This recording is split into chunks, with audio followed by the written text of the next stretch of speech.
you, Belinda. First things first, it's the Gold Coast Suns and the Sydney Swans. The Suns have been in all sorts of trouble.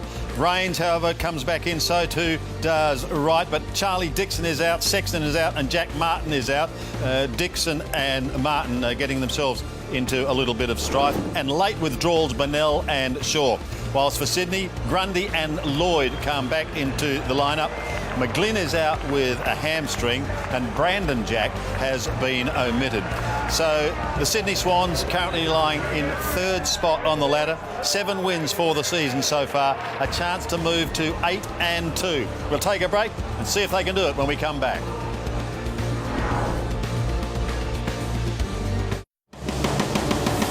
So the Gold Coast Suns making their way out onto the ground. We saw Carlton just fail to take the point, so they will remain at the bottom of the ladder.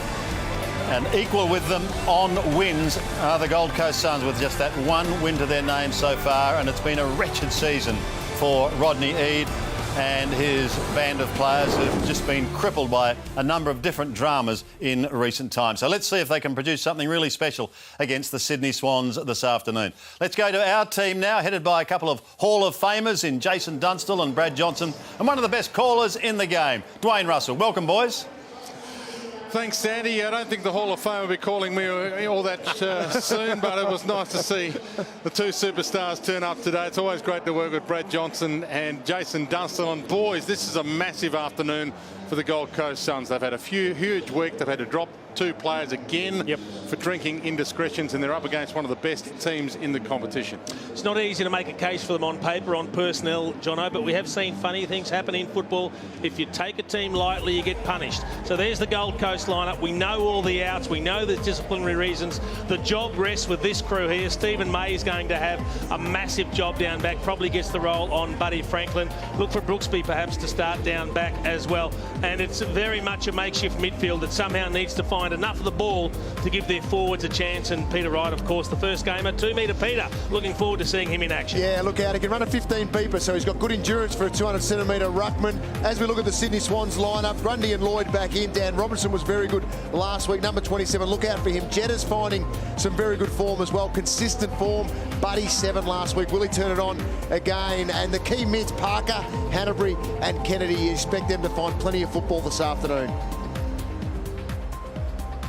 So that's Peter Wright, the man we affectionately call 2-metre Peter, a very tall young man taken at pick number 8 in last year's draft. We suspect he'll play forward and be used as the second ruckman for the Gold Coast Suns. You just hope that they get enough midfield ball and defensive ball, run from defence with Harbrow and the like, McKenzie, getting plenty of ball to this guy here because he can jump and he can read it very well, Jace. There were concerns about Buddy Franklin running riot against the Blues last week. Well, he gets another chance to saddle up today, Jono, and they need to make sure he doesn't get off the chain. Well, I'm glad I'm seeing this man live in the flesh this afternoon because he's an absolute superstar. We all know that.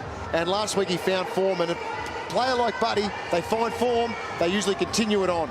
But these are the days some of the players have got to set themselves big challenges. And I think Stephen May is the player. If he gets the job, you just sit there and say, right, I know there's a game going on and there are team issues to do, but I've got to play my small part, which isn't that small, because I'm on the best player or the most dangerous player in the competition, and I've got to set myself for a big one and set the standard for my teammates to follow. He's going to have to try, he's going to have to rely on his teammates at times when Buddy gets up the ground. He's going to have to cut the angles as much as possible this afternoon, not just be the caravan in behind trying to trail him with Buddy. He's going to have to cut the angles on him and try and restrict him in that fashion. Don't allow him to get goal side.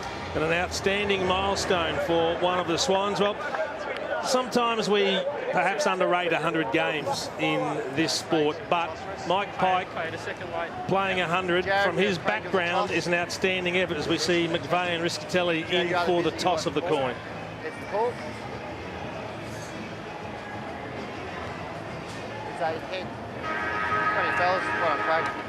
So McVeigh winning the toss and the crowd finding their seats. Also joining us this afternoon, 3-time premiership star in his own right on the boundary line, Cameron Mooney. Welcome, Cam. Hello, gentlemen, and wouldn't you believe it's just starting to rain a little bit down here, and you know how much I love that. But look, the conditions are quite windy. It is going to pass. The wind is now just taking the rain away. But look, over the last couple of weeks, we have seen a great man. If you ever have met him, he is a great man in Neil Danaher, talking about motor neurons disease. Well, this week, guys, every playing jumper for the weekend will be auctioned off. So to help raise money, to help find a cure, to bid, go to shop.afl.com.au. Raise as much money as we possibly can to help freeze MND. Back to you guys. Thanks, Cam. Great cause, and let's hope plenty of people get behind it. I reckon jumpers like the 23 for Sydney might go for a rather large number, Pipe.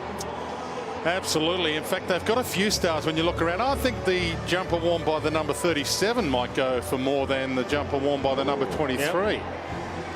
They have got stars wherever you look, really, Sydney. I'll take that bet. You'll take that bet? Yep. All right, we'll see how we go. Number 37 and number 23 are both lining up forward at the moment for the Sydney Swans. Gold Coast Suns have never beaten Sydney. So May goes to Franklin, and a massive job for young Keegan Brooksby, who plays his first game down back on Kurt Tippett. So Pike in the ruck in his 100th. And they're at it up against Nichols. And they'll be trying to get some early momentum, the Gold Coast, not be blown away in this. It's an understrength team. They've had to drop another couple for drinking disciplinary reasons. And they've already got injuries, but they had to make a statement. So a scramble kick wide. Sart on the run, as he loves to, hits wide, and here he is. 2-metre Peter Wright, first mark for him. How good to get an early touch under your belt, too. Absolutely, and he hits the right spot. Nichols, good start. That is absolutely fantastic on two fronts, because Mike Pike, the opposition ruckman, had got back in the hole, but he was caught standing underneath it. So the kick from Wright actually sat on his head, and it gave Nichols a run and jump. He's taken the mark. Now he needs to finish with the goal. He certainly does. His first centre bounce was very good as well, Nichols. He was right up high into Mike Pike. So gets this, takes the initiative early in the game. Hugely important kick, and it's kind of the tail of their season, unfortunately, for the Gold Coast Suns. Can't allow it to deflate them, though. I know there was just a murmur went through the crowd, an easy set shot at goal, but can't let that disappoint you in the early parts. And here's Hanbury, who's very, very hot. Tippett in a one-on-one forward. Franklin stays down, read it to perfection, runs onto it, and how about that? One into the other. Lance finishes it off. Well, they ran into all sorts of problems. Their setup from the kick-out was dreadful. There were loose players in the corridor. There were loose players goal side. You can see all the Sydney Swans running through the middle of the ground there. They've got their arms up everywhere because they all want the ball. And then, look, I don't know where Franklin's opponent was, but Kolajasny was never going to run him down from behind, was he? That was just far too easy. Far too easy. Yeah, it was. And they had time to set up to the Gold Coast Suns because it was a slow set shot from Nichols. Be disappointed with that transition coast to coast from the Swans. And decided to just drop Zach Smith a few weeks ago, the Gold Coast. They've gone with Tom Nichols as their man. Poor bounce. The umpire said that was a contest, so he said play on. Hanbury driven forward in the tackle attempt. A little unlucky, tried to turn him as he tackled him. Franklin on the move, tried to turn May inside out. May did beeline it. Reed. Rowan, stolen by Nichols. Flicks it out. Little poke was okay from Miller. No, that's a panic kick. He had a lot more time than that. He had 3 players out there. It's just a matter of finding one of them, and he split the middle.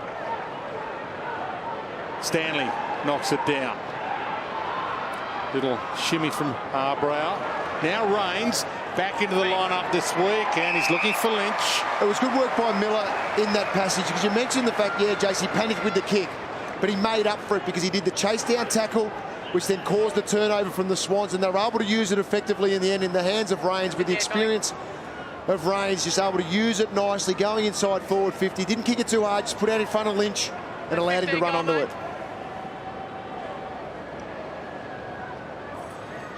So no need to tell you how important this is, given Nichols muffed his chance, and that is ugly as well across the face, and doesn't even score. So Grundy back into the lineup this week, plays on immediately. McVeigh heads wide to Goods. Fantastic pluck, Adam Goods. And their pantomime, big bad wolf kind of boos. Yeah, I think even Goods would be having a little chuckle. It's a little bit of fun. Yeah. And hopefully it's taken in that context. Franklin dumped by May. And the umpire says it was okay. His first 2 one-on-one contests have been exceptional, Stephen, mate. Wide ball, Rampy can't get. He does get there for the smile in the end on Harbrow. Takes it out. Yeah, I think even the AFL telling the world this week that they don't want the boos to happen probably encourages people to let the AFL know you're not going to tell us how to barrack. We'll exercise our right. Ball back into play. Pike a little knockdown. Kennedy back to Pike to Hanbury. Kennedy push off. He got the 3 Brownlow votes here last year. He goes to Lance, paddles it forward, gets his own crumb, tries to fend off. Successful. Lloyd. And that's bending around, but not enough. You can see, Buddy, that he didn't want to be beaten in that contest. As you mentioned, Jace, he was one-on-one, the first 2 one-on-ones. He was beaten by May. That one there, he did well. He used his body strength, got off, just couldn't be clean with the mark in the end. Saad, he loves to kick to himself and go. It's a beautiful kick. Matera. Not much further afield, though. He might have to look inboard. Thinks about it. Briscatelli's short, but wasn't the option. He's desperate for another option, Twain. He doesn't want to go up the line. Yeah, absolutely. Stanley's the man in the end. That's the mark. Actually held it well, Matera. And again goes up the line wide, and Peter Wright messes this one up. McVeigh, Hanbury, turnover, Lynch. He's got Nichols playing one-on-one forward, so he's drifted forward on Pike, who did well. Got front spot, knocked it down to Miller, though, to Nichols. Cavalry arrives, Grundy. Lance Franklin all the way back to full back to lend a hand. Good work by Nichols. I'm liking the way that he's playing Mike Pike at the moment. He engaged Pike on that kick out and pushed straight inside forward 50. So didn't allow the big ruckman for Sydney to go and block up in his paces. He had to play one-on-one. He did it well, Pike. He competed hard. But Nichols is just trying to take control here of this ruck contest. Good battle again. Lemons caught, had some time. Rains got it out. Umpire lets it roll. Jack tried to flick it out initially. Rains and Parker going at it in the background there. Rains is tagging Parker this afternoon. That should have been a Suns free kick there. Well, it should have been for holding. Picked him up and ragdolled Rains. Rains back to his old hometown, of course. Grew up here. Father played here amongst his other clubs. Back in the Bears days. Jetta, that's 2 kicks he got there. And the second one should be effective. Goods traps it. Heads back. Rampy. McVeigh, just the required 15.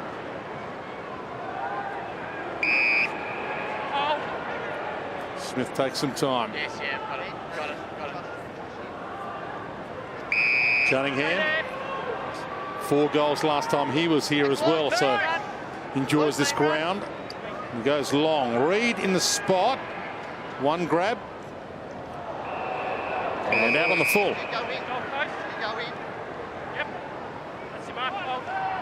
Early days, they've been forced to go up the line. I'd love to be able to find some space, change direction a little bit. Hallahan did well to Kolodjasny. Lynch and Richards, as he so often does, doesn't just spoil it away, but puts it out of play. Part of a set strategy, you'd think, for Gold Coast to get it out long and wide and have either Wright or Lynch as the players that are going to compete on the logo. Ball goes out of play. It's to win in some ways for Gold Coast, so they can reset and try and win around the contest here, which is going to be difficult with the experience for the Swans in that area of the ground. Parker, Mitchell, Laidler, back to Mitchell. And there's the turnover back again. So at least some pressure. And 50 metres. It's interesting watching the matchup. We mentioned Brooksby playing at fullback on Kurt Tippett. Rodney Eads given him an easy sign. He said, just go wherever he goes. So Tippett goes into the ruck. Brooksby's gone into the ruck with him. Right leg short, he hits wider. Lynch in the spot.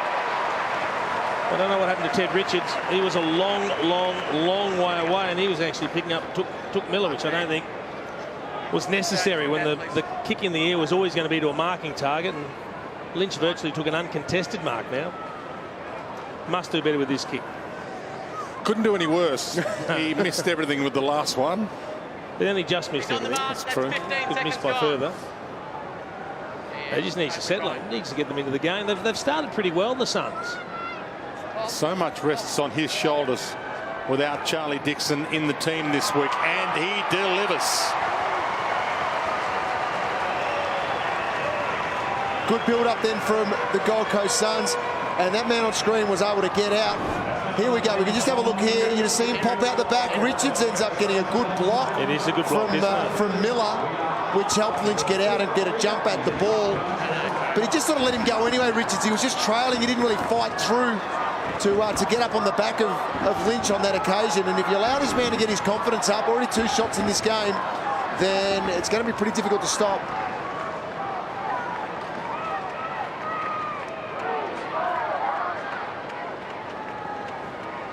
It's a really good block took Miller, just giving a little bit of time and space to Tom Lynch, who didn't let him down. High, tip it into the ruck to Parker, to Goods, who runs from the square. That was out of the copybook, that set play. There was space for Goods to run into, and he did it magnificently. From outside 50, Rowan's his only target. Just touched through.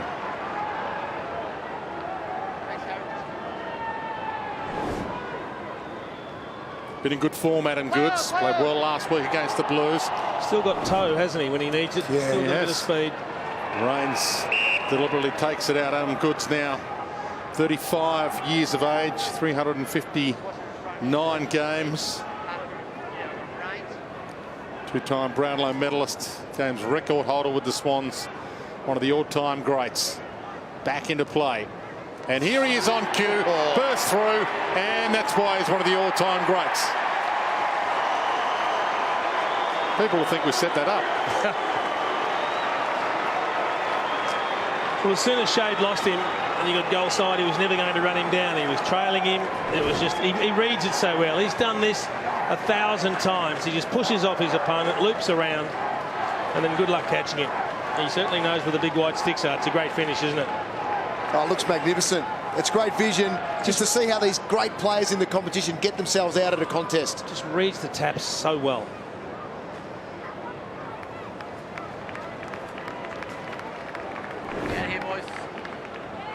Jono, you were saying just before the game that you're thinking this man was going to be in for a big day, and he's already started brilliantly well, 4 possessions and 1 goal. The disappointing thing from the Gold Coast Sun boys, we're 10 minutes into the game and not 1 tackle laid yet, though. In the back, Gold Coast. In the back, free kick. Boston Play on. Me. launches one. Lynch, thought about launching himself, stayed down. Shaw, Pike, Hanbury, Laidler, smothered. Gets another possession. Franklin, again, good work rate all the way down to half back because they needed. He's paid out the full. That'll be a free kick to May. He doesn't even realise it, Stephen May. He's going to have to come 50 metres back for this. Both he and Buddy cannot believe it. He's going, what, really? Surely we can change the rule that anyone can take this kick. I thought it came off his knee. How high does it catch? That's off the knee. Yeah. Or maybe the outside of the leg, just marginally below the knee. If we give the boundary umpire benefit of the doubt, he was in good position. They need a bit of luck. He's gone for home. And big Mike Pike's fist wins. Quick play on Jetta straight away. McVeigh.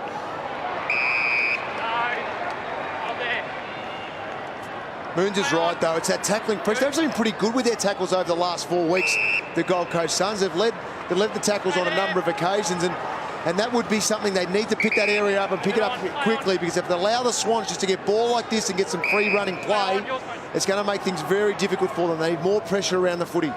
Jack coming off a 30 possession game last week to Rampy, and it started with McVeigh, and he's got it again in the middle.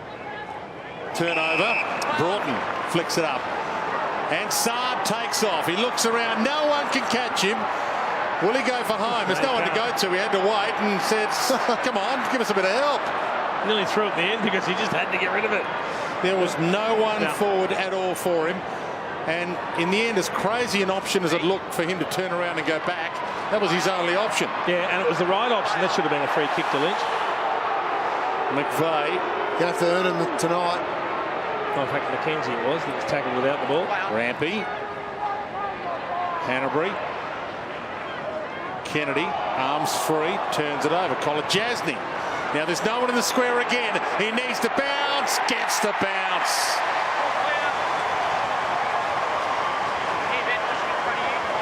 There's the tackle Moons was asking for. Look at the effect. A tackle in around. It's on at centre half forward at the moment for the Suns. Lynch and Jack in amongst it, but that's a good finish in the end from Kolajasny from outside 50. And good pressure here. Pressure creates the turnover. In nice and tight. Broughton in there as well. And there's the good tackle there, which then allows Kolajasny for that good shot from outside 50. Gets the bounce required. Skids straight through.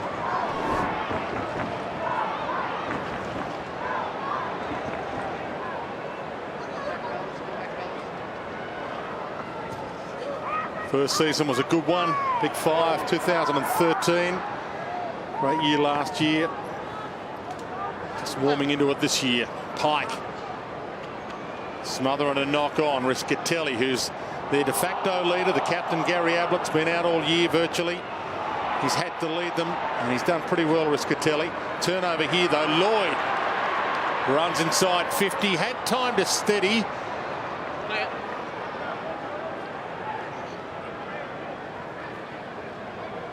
Nichols providing an option from the kick in.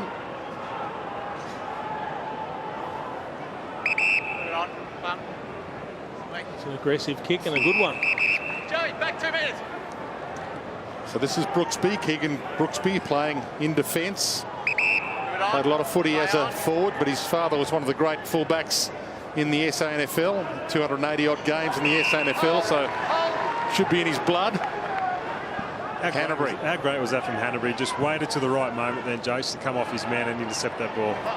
Kennedy tunnelled a little, but he did jump into the back of Stanley as well. Rowan.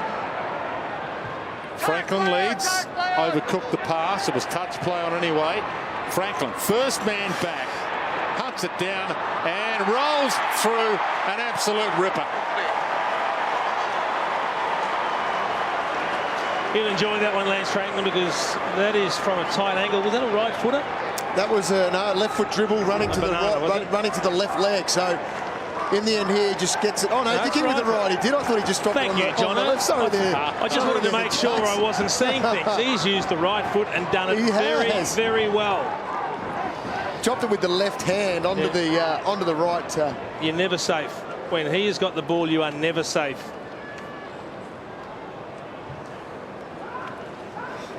Almost looked like one of those under-9 kicks where they just slam it onto the boot there, Judge. Yeah. Whatever gets it through. He's got a couple, and they needed it. From the restart, Kennedy somehow found Hanbury. Lloyd beeline it, and he was met hard by Broughton, and he wins himself a free. That's a scary thing too from Buddy Boys. I mean, he's got both of his goals from ground level. Once he starts marking the ball, that's when they're going to be in some real trouble. Gee, that's a poor kick. Jetta, I'm not sure what the flick back was meant to do, but it kind of comes off. Rampy to Jetta. Shaw. They haven't been making tackles stick, but they are applying good pressure, the Gold Coast Suns. Yeah, it's certainly a contest at the moment. McVeigh to Rowan. Got some big guns forward. Reid, Tippett, Franklin, Pike, they're all there.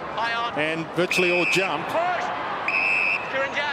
Kieran Jack's free, 35 metres out. Well, that's the pressure because he attacked the contest really hard. Kieran Jack on that occasion tried to get the clean, the pure front and square off the big pack that had come up for the Sydney Swans and the Gold Coast Suns. There were some big players in there. Mike Pike and Buddy and Reid tried to get up over the top. And there was Kieran Jack at the feet and got the push. So deserved this free kick. Co-captain these days as well, Kieran Jack, the local product. Coming off that 30 possession game last week, he is in hot form.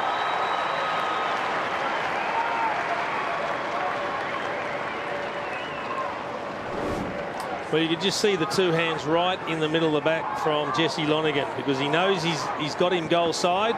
He says, no, can't have you getting it, so I'll just push you underneath it. And that's where they've got a couple of their goals, the Swans, just by reading it a little bit better, a little bit quicker to the point, and just catching their Suns defenders on the wrong side.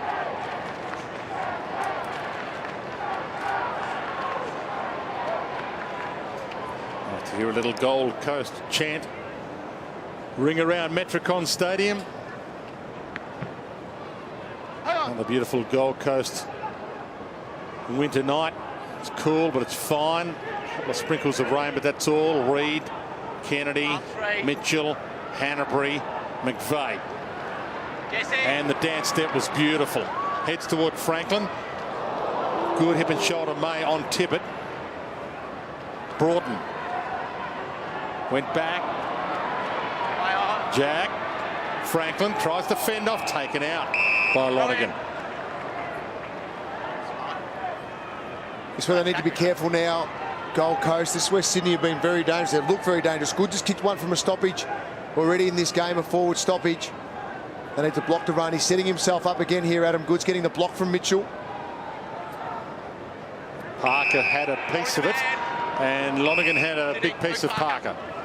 There goes the movement, isn't it, at the moment? It's really worrying the Gold Coast youngsters. They're a bit reactive, of course, with the experience that Sydney have got around the contest. And they've got them worried at the moment because there's constant movement. There's a lot of blocks in there for their teammates to get out. They've caused a couple of free kicks here, the Sydney midfielders. And Rodney would have emphasised, make sure their key ball movers don't get it away from the stoppages. And Parker's one of those. He's averaging 26 possessions and a goal a game this year. There's his first for this one. Wasn't a great 60 seconds for Jesse Lonergan. Jono, it's fair to say he gave the free kick away to Kieran Jack moments ago, and he kicked the goal, and this time he just never took possession. Look, it's difficult because he's behind him and he can't see the ball spill loose, but he's tackled him, also gone into his back. Another free kick, another goal. Twice behind though, Jason. That's where the issue is. He needs to try and change his positioning somehow around these stoppages and around these front and centre work that the opposition are doing on him at the moment.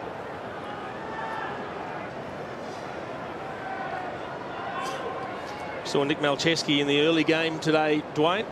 He's second at that level, just to get the right fitness under his belt before they bring him back into the ones. Interesting, they named him emergency for this game, but would have thought if he was fit, they just simply would have played him rather than name him emergency. Broughton had a hand on that, but he couldn't take it away for the Gold Coast. And he would have loved to have played against his old team, surely, Nick Malcheski. Definitely. That was David Swallow next to him as well, who's 2 weeks away, or probably after the bye. Definite return for Swallow at this stage. Cameron Mooney is about to talk to Gary Ablett in about 45 minutes as well. We'll find out how far away Gary Ablett is as well. I'm sure Rodney would love to see a number of those players coming back after the bye, wouldn't he? Well, we know for sure Jack Martin and Charlie Dixon are 1 week away. Well, Charlie Dixon is, Jack Martin isn't. That's true. He's out with an injury, so he's going to serve his 1-match suspension for drinking pre-game last week after his injury recovers. Correct. So Charlie Dixon, you would think, would be straight back in next week, given that he was only given a 1-game suspension. It'd be nice if they could get Swallow and Ablett back post-bye. All of a sudden, it just takes a bit of pressure off some of the players out there, doesn't it? And some other pretty big stars as well, like Dion Presti, are also out of this lineup. Yep. Matera slung, just got it away in time. Richards tried the mark. Lemons. Rampy. Shaw, Grundy, McVeigh. And back to Rampy. Well, Tom Lynch has put himself behind the ball now, guys. So Sydney have got this spare number down there that they're using at the minute. Flick toward the boundary line well by Stanley.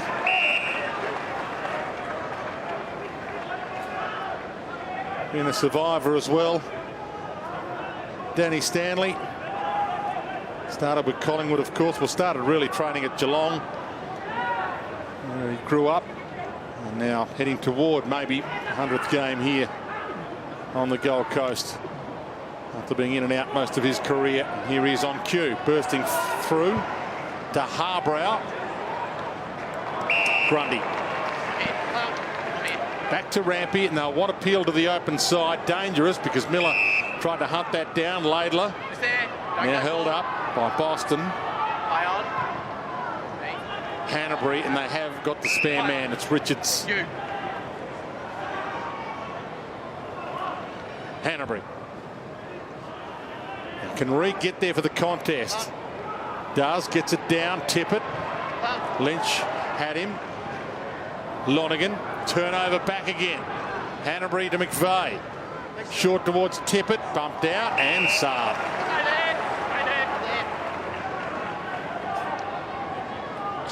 A little bit of information just coming to hand, Dwayne, is Malcheski was named as the emergency because there were no other senior listed players or non-elevated rookies that they could actually use in that position.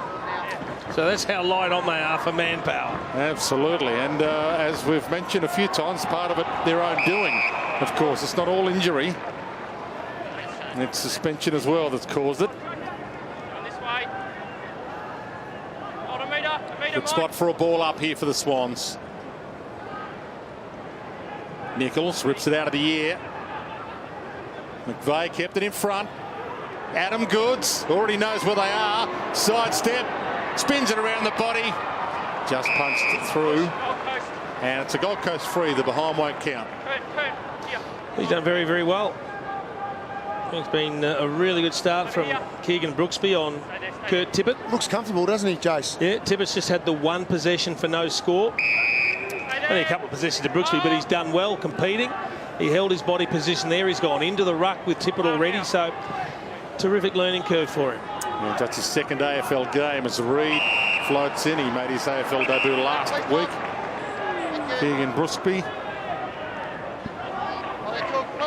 Makes it work. There's a position there every week for him because every opposition side at the moment has got that second big that goes into the ruck and then pushes forward.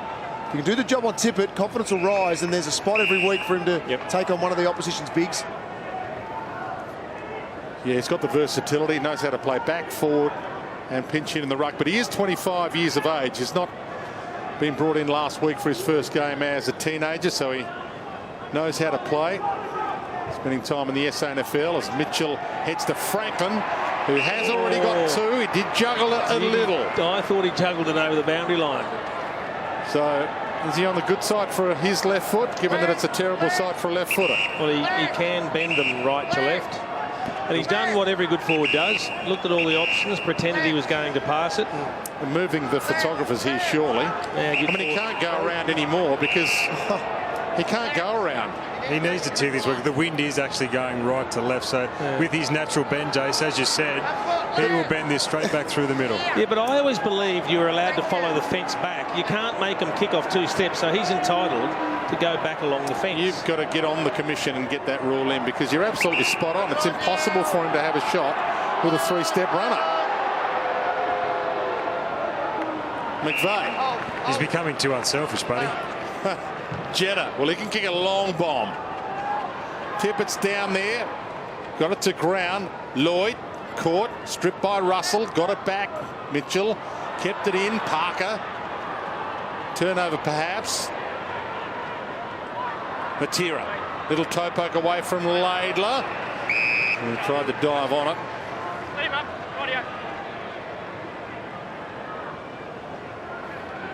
John Longmire. A little cool. Just getting ready to come down for the quarter time break. And Rodney Eade, boy, has he had a time in his first season up here. I don't think he'd be devastated with the first quarter, though, from the Gold Coast Suns, Rodney Eade. I think they've been very competitive. Hanbury central kick. Franklin. Well, this time he can have the full run up. Yep, and he'll take it and he'll launch one. He's in range. And just take a breather here. Give himself time, and he will launch a drop punt from inside the centre square.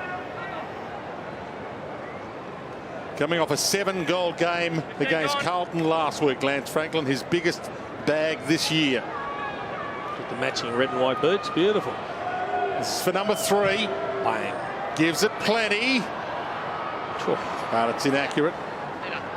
Great penetrating trajectory on the kick, wasn't it? 60-metre drop punt. It's just power. 1 minute left in the quarter. Mackenzie turns it over. Kennedy. Just needed to get that minute off the clock without any more damage. Franklin, well, he overcooked the kick and May thumped it away from his own man. No talk there. And you know, that's not Stephen May's fault. He's focused on the ball. He didn't get called in. He just played what he thought was the right defensive piece of play, was the big thump to the boundary. Yeah, when you've got Tippett, Franklin and co around you, the big thump to the boundary, not such a bad idea. Luke Parker's free kick again, held off the ball. The third holding off the ball free kick for a midfielder in this opening term. Looks disappointed with the decision, Rains, doesn't he?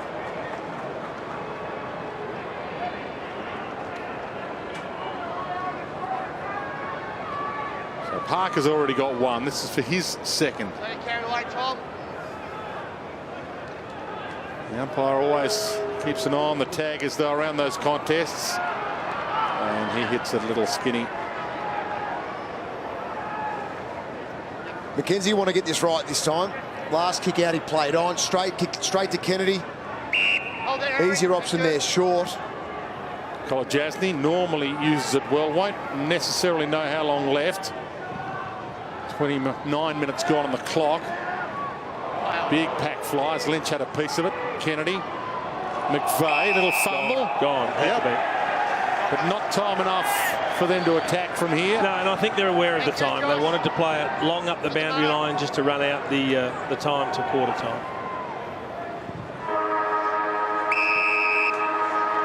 Sun fading on another beautiful Gold Coast day. And the Gold Coast Suns hoping for a good news story to come from their clash with one of the best teams in the competition, the Sydney Swans, on their home ground, Metricon Stadium, this afternoon. They're at least in the contest at quarter time, even though they're down by 21 points.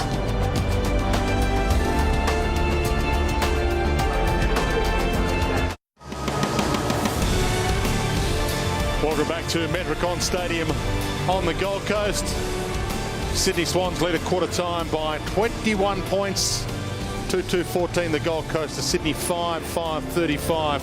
Before we head down to Cameron Mooney, some breaking news, some massive news, not just for Carlton fans, but football fans in general. We understand that Chris Judd might have a major knee injury. And with that report, David King is with Carlton's head of football, Andrew Mackay. Andrew Mackay, the head of football at Carlton, what can you confirm, what can you tell us about Chris Judd? Yeah, certainly not great news. Chris has done his ACL, he's got a grade 2 medial as well. So probably the worst outcome possible, which is really disappointing for us, but you know what, it's more disappointing for him, so I really feel for him at this time. And it was a great day for Carlton. That aside, you're very competitive right up to the end. Yeah, we were competitive. Our effort was great. Still, though, we didn't win. You know, and we're after wins. It's a win-loss industry, and we need to win a game. Thanks for your time. Thanks, Dave. Appreciate it. And he was on radio this week, Chris Judd, suggesting that he wanted to play next year. So that is devastating news for Chris Judd and everybody who loves football. Unfortunately, it might be career over for one of the all-time greats. Let's head down to Cameron Mooney, who's with the Gold Coast Suns coach, Rodney Eade. Rocker was a fantastic start, but eventually they just got a little bit on top there, didn't they? Yeah, they did. Just around some stops. There's a couple of free kicks with living experience down back. But I was pleased with the effort. No, we had a few chances early we didn't take. We've certainly got to take our chance if we're going to be a chance. Speaking of the way you're moving the ball, a lot of long kicks down the line. Would you like them to move the ball a little bit with handball, get the ball going through the middle? Probably not handball as such because they're a very good pressure side. And you invite the pressure. We'd like to be able to kick the ball as much as we can, but their pressure's been pretty good. Thanks, Rocket. You'd understand him being pleased with the effort. What would worry Rodney Eade, though, is Sydney have had twice as many possessions, twice as many clearances, twice as many inside 50s, 4 times as many handball receives. So back in the middle, and it was a stat fest for a couple of the Swans in the opening term. We'll keep you in touch with that shortly, but Pike gets the palm down to start this second term. Kennedy can't break free, and we'll get a secondary ball up. Well, let's go with it now, Dwayno, because Hanbury and McVeigh had 34 between them, 17 each in that first quarter. They are massive numbers, but as a team, they just destroyed them right around the ball. 122 disposed to 62 in that first quarter. Gold Coast have to find a way. Good, spins out of trouble. Long to tip it up. Little flick, Goodwood May. Gee, he was good there, mate. He went back with courage, and then he backed up and mopped up his own spoil. And there's a little fumble, and his man Goods to tip it, and it all comes unstuck again through one poor kick from defence. Well, there's nothing wrong with the kick, Dwayne. It was the mark from Trent McKenzie. Okay. You've got to take that. Yeah. That is a regulation mark, kicked perfectly out in front, take it clean in the hands, but they're devoid of confidence. They make mistakes like that, and good teams punish you. And I'll tell you what, he'd like this, Kurt Tippett, because he struggled to get into the game. This is just his second possession yet to score. Had an up and down year so far, Kurt Tippett, and he nails his first of the evening. I reckon Well, Keegan Brooksby has every right to go to Trent McKenzie and say, hey, you've cost me a goal, mate. He might be lucky, McKenzie. I don't think Rodney might have been back in the box yet after after quarter times. They mightn't have witnessed this live. You'll see it now on the replay, of course. And he's just got to mark it. You've got to be clean. You've got to be strong, and you've got to just get back and do your job. And your job is to take that mark and get it going in a forward fashion for your team, because that's the result there. And it's disappointing because the defenders did well on that occasion.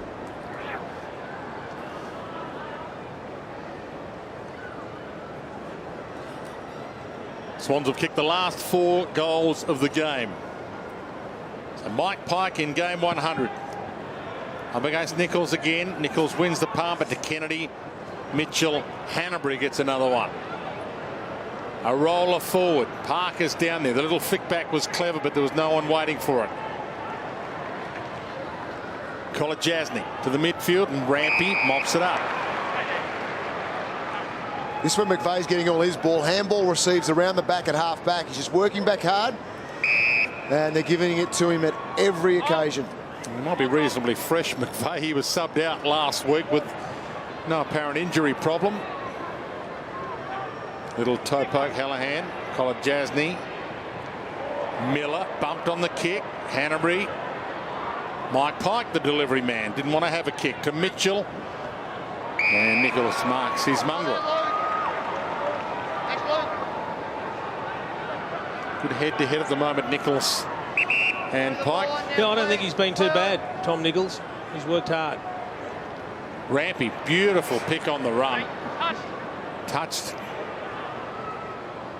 Jack. Back to Rampy. Back to the hot spot. McKenzie front spot. Tippett trying to crumb it. Keeps it in front. This is for 2 in a row. And on the line, Nichols again. Well done, Nichols. Not often you see Ruckman sweeping the goal line like that. And the international flavour of that contest is good to watch. One Ruckman of Fijian descent, and of course Mike Pipe, the great Canadian, as Franklin takes off. Wobbles one. Brooksby. Lonergan, Rains, Stanley. Franklin comes at him. High contact as he kicked. Did you see Lance Franklin break that tackle before? It's almost like they're not there. He's so big and strong and powerful, he just knows he'll break through them. Jace, his eyes opened up when he saw that person in front of him. He thought, you know what, I'm just going to steamroll you. So there's a touch of arrogance about it, but I love it. There's a lot of arrogance. I love fantastic. it, man. Shade couldn't get there, and the ball bounces across the line in front of him. Let's have a look at that, straight through Riscatelli. Yeah, it's not like Riscatelli's only been around for a couple of weeks either.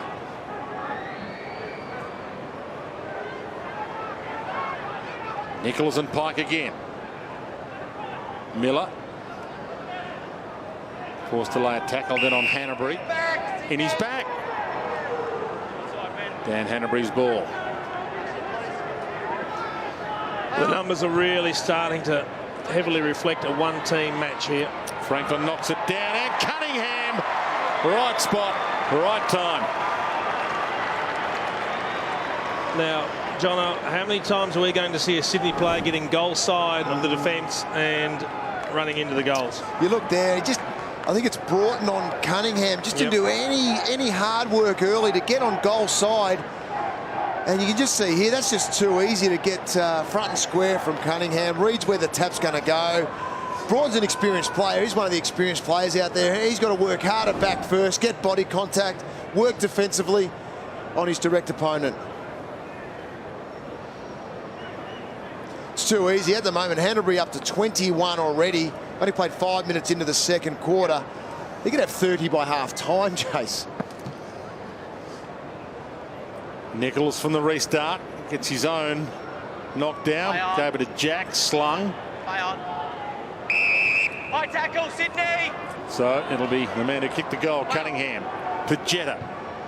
And immediately they spread. Heads wide. Lloyd. He's got Goods and Franklin. Franklin needs short. It's in his direction. Lace out. Yeah, and look at the space that he had to lead into. They opened it up beautifully, Sydney. Stephen May doing everything he could to stick with Franklin, but there are a few that can match him on a lead of that length when he's up and running. Well, how's the power off the takeoff there, Jonathan? You can just see it here. Virtually side by side. By the time he takes his mark and in the chest, he pulled up a little bit as well. We've got a metre on him. It's a massive test for the Suns now, because if they can't hang tough, this is going to be a big number, a really big number, the margin. Franklin has 2. This is for number 3, and he's pulled that around a little too much, and May just taunts him about it. Oh, I'm not sure that's the tactic. No. Might as well try and get a few digs in while he can. Arbrow spears that to Riscatelli. 3 metres, Lewis. 2 more, Lewis. Sits it up, Grundy and Wright. Did well the first gamer. Nearly took a good mark. Lemons couldn't quite get the handball away. Pike through his legs. And 2 metre Peter.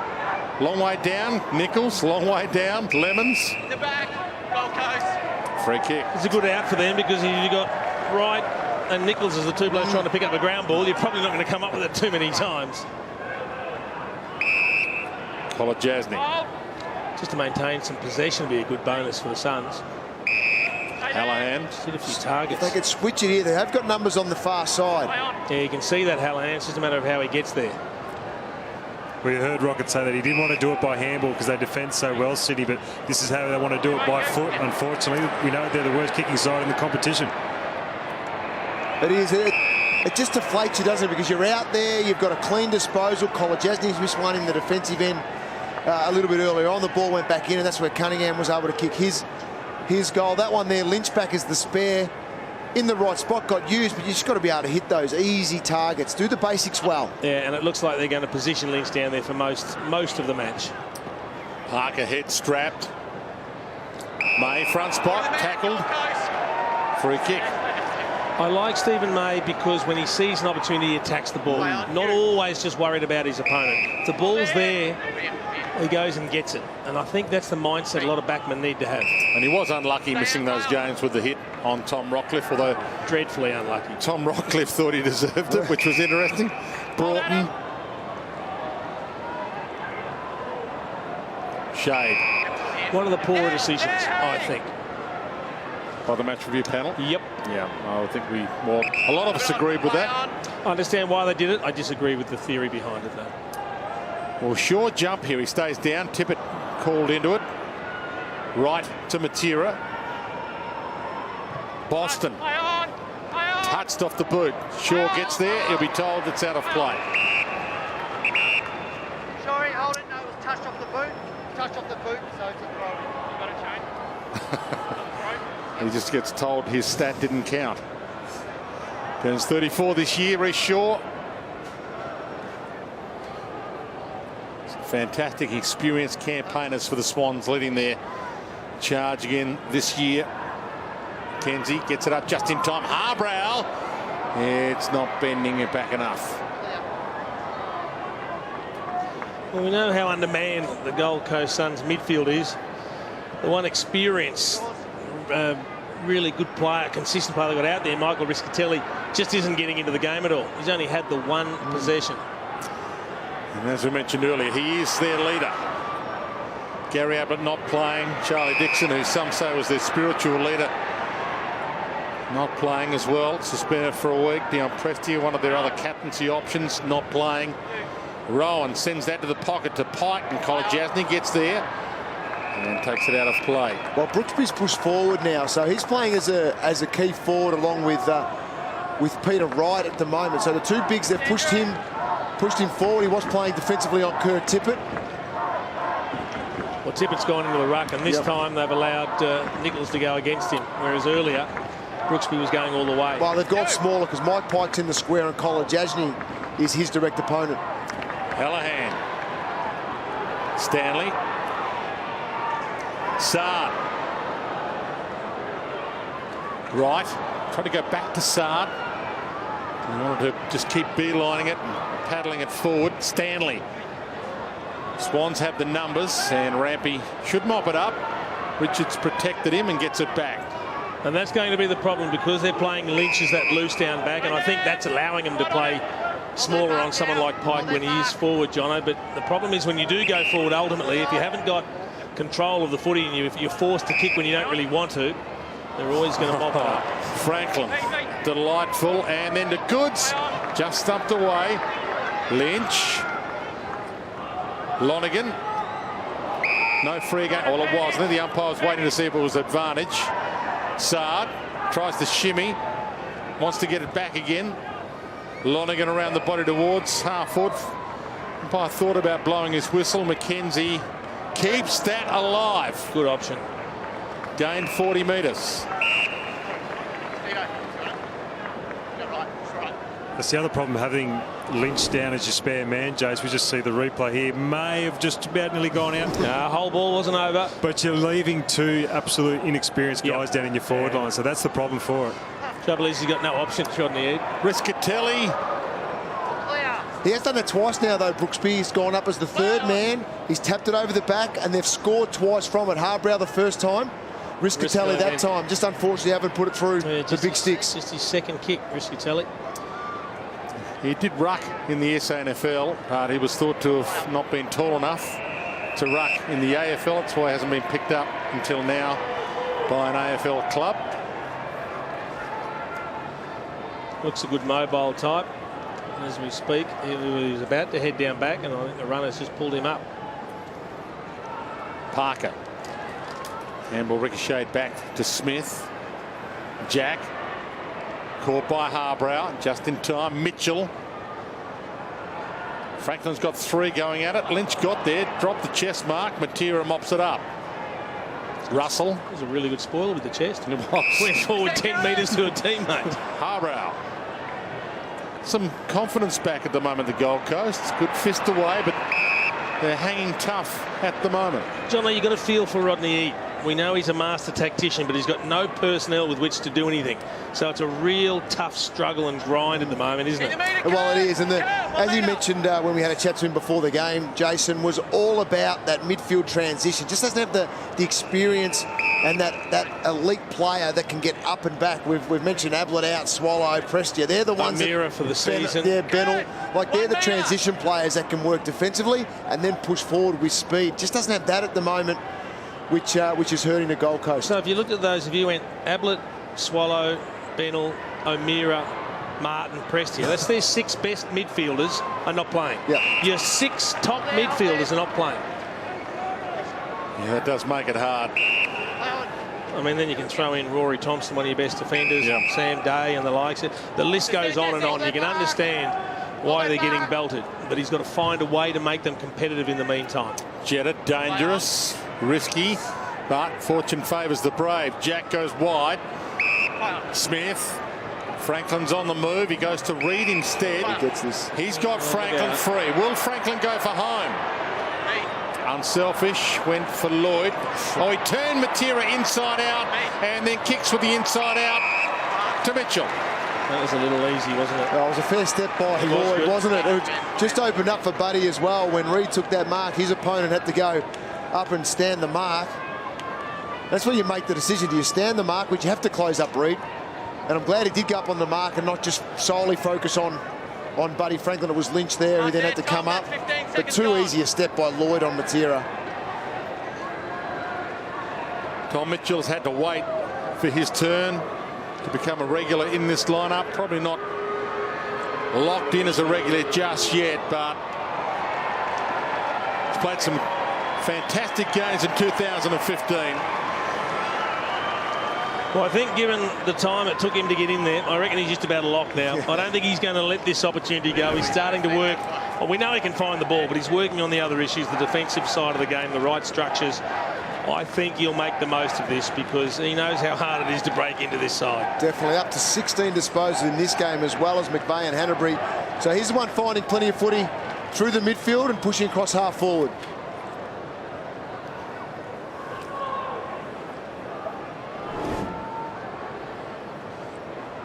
Would have been an interesting test case if the father-son rule was just one game, as they're thinking of moving it back there. Might have had a choice of 3 clubs instead of just having the Sydney Swans as his choice, because it's 100 games as it stands.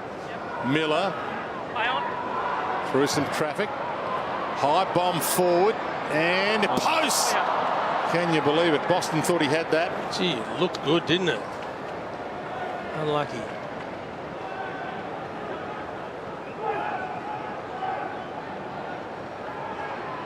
Smith. He made him kick to a contest. That's a good result. And Boston, who had the shot, takes the mark. It's his second game of this season. 10th game overall. Heads to the pocket. He ended up kicking to about a 6-on-2. Yeah. He had a terrific lead from Harbrow. Just chip it inside the 50-metre arc. Harbrow could have then had a shot.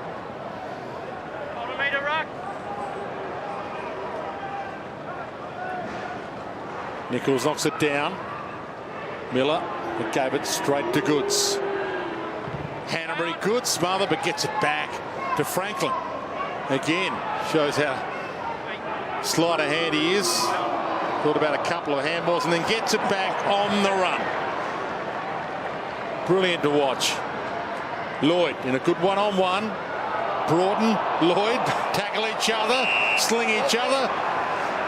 It's a draw. Well, Broughton in the end, he did exactly that, didn't he, Dwayne? He just grabbed on the Lloyd and ends up swinging him around here, grab and puts him down on the deck. Who's tackling who? Yes. Miller pumps it inside 50. Rampy playing in front. Unkind bounce. Rampy gets it in the end. Richards back to Smith. Shaw. Lloyd. Again tackled by Broughton, but he got the handball away this time. Cunningham wide. Race on. And the ball might be too quick for them all. Jetta. Guys, on Dan Hanbury watch down here at the moment, 23 possessions. The record for the first half in possessions, which he actually holds with Scotty Thompson from Adelaide, is 28.5. As we know, Gary Ablett holds a record with 53 for a game. They might get tested, those records tonight. I think Scott Thompson's record breaker, the 50+ that he had, was here too on the Gold Coast. Umpire will sort this out with a ball up. Gold Coast have never beaten the Swans. They've played 4 times in 4 seasons. Gold Coast have never actually kicked more than 10 goals in a game against Sydney. Well, the shift has been made. Rains has now gone to Hanbury, and Parker's the one now who's been freed up from Gold Coast point of view.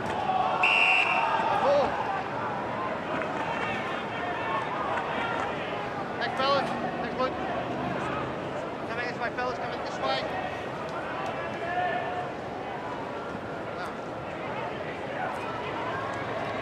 Hallahan back to Rains. Flick down didn't work. Parker. Jack. Mitchell. Parker. Jetta.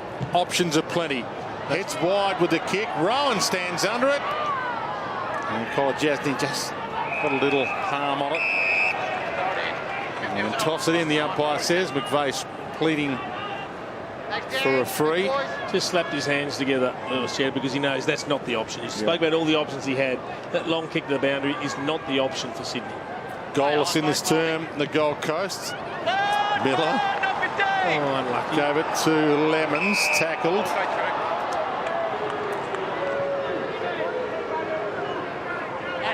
Big pack around this ball up as well.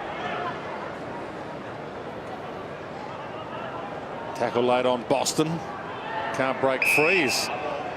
At least telling the umpire he's making an attempt.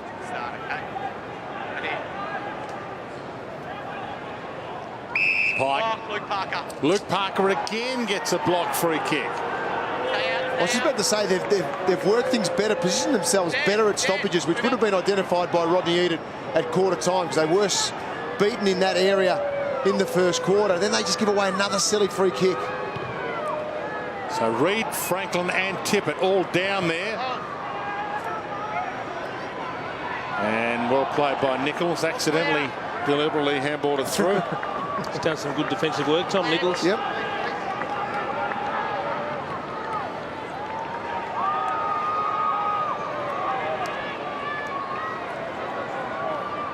Crowd starting to, well, at least trying to get some enthusiasm back. But it's a little hard. They know their team's being comprehensively outplayed at the moment. Lynch. Yeah, the Swans have got 8 players that have had double-figure possessions. The Suns have got 3, and the most is 12 for Mitch Hallahan, whereas Hanbury's on 23 and McVeigh's on 20. McVeigh's on 21 now. To Rampy, to Kennedy. Through Jack. Did well. Toe poked it to his own advantage. Caught, dragged down in the back. Paid high tackle. To the Blues. So again, he's got the big men in the square if he wants to. He crosses to Jetta, who does like to kick a long ball. Bit of rain falling. It's going to make life tough now. Starting to come down a bit. Heads toward Tippett. Well, it's going to make free to Tippett. He's going to go with the chopped arm. It's going to make marking a lot harder, Moons, because that looks like there's enough to be bothersome now. Look, it is a little bit, but like I said earlier in the day, it is something that's just going to quickly come and pass through. Fair bit of wind down here still, so it is coming through, but it is going quite quickly. So just a little bit of a shower down here, guys. That's the first mistake from Brooks, but he's been good. You don't need a 50, you don't need a reverse. Move on. Tippett's already kicked 1 in this term. He's only had 3 possessions for the game. 2 kicks, 1 handball, 1 goal. Kurt Tippett. And a relatively lean year. Good kick. But he might be playing his way back into form tonight. He's an interesting discussion point, Jono, Kurt Tippett, and I think, as Dwayne said, it hasn't been the most prosperous of years for him, and a few people are asking the question about value for money now, because he was a big fish when they landed him. Early on, he was actually okay. When Buddy wasn't hitting the scoreboard as regularly as we know he can, Kurt was actually going okay in that period, kicking his couple of goals. And it's just been the last couple of weeks when Buddy started to fire again that he's dropped away. They just haven't been able to get both going at the same time. Thanks, Andrew. Thanks, Gary. Coming off a 2-goal game against Carlton last week, 4 goals against Melbourne, his most this year, and 7 his most all time. He's got 2 heading to half-time tonight. Hanbury gets another possession to Mitchell. Tried to flick out. Stanley off the carpet. Unkind for Harbrow. Jetta wanted to take him on. Caught. Had to get rid of it. Harbrow. Rain coming down a little heavier now. McKenzie. Well, he dropped that as he was tackled. Lucky to get away with it. It's a little slipperier now. Jack to McVeigh. Take it out of play. Could have been 2 free kicks, Dwayne. He dropped it, but he was also held a long time after he dropped it. That'd be one way or the other. And the Swans are doing absolutely everything they can at the moment to get into range, because he's been moved over to Hanbury. Hanbury's been on fire in this first half, 24 disposals, but every opportunity they're bumping him, they're pushing him over, they're protecting their star midfielder. Looks like it's hosing down, Moons. What happened to beautiful one day, perfect the next? Having a lot of fun up there, aren't you guys? If you just tuned in, 7 goals in a row now to the Sydney Swans. Chance here. Riscatelli from outside the arc. Got plenty on it, but misses. That's 4 now. They've had the 4 shots. Probably 3 of those they should have kicked in this quarter. The Gold Coast. Great work rate, Cunningham. Got Goods wide, and he keeps it in. And Lonergan takes it out. Needed to go with the first option. Umpire's found a free in that. Well, he certainly had prior opportunity. Well, he did, but he handballed. He actually handballed, he did. and the ball came back to into his arms.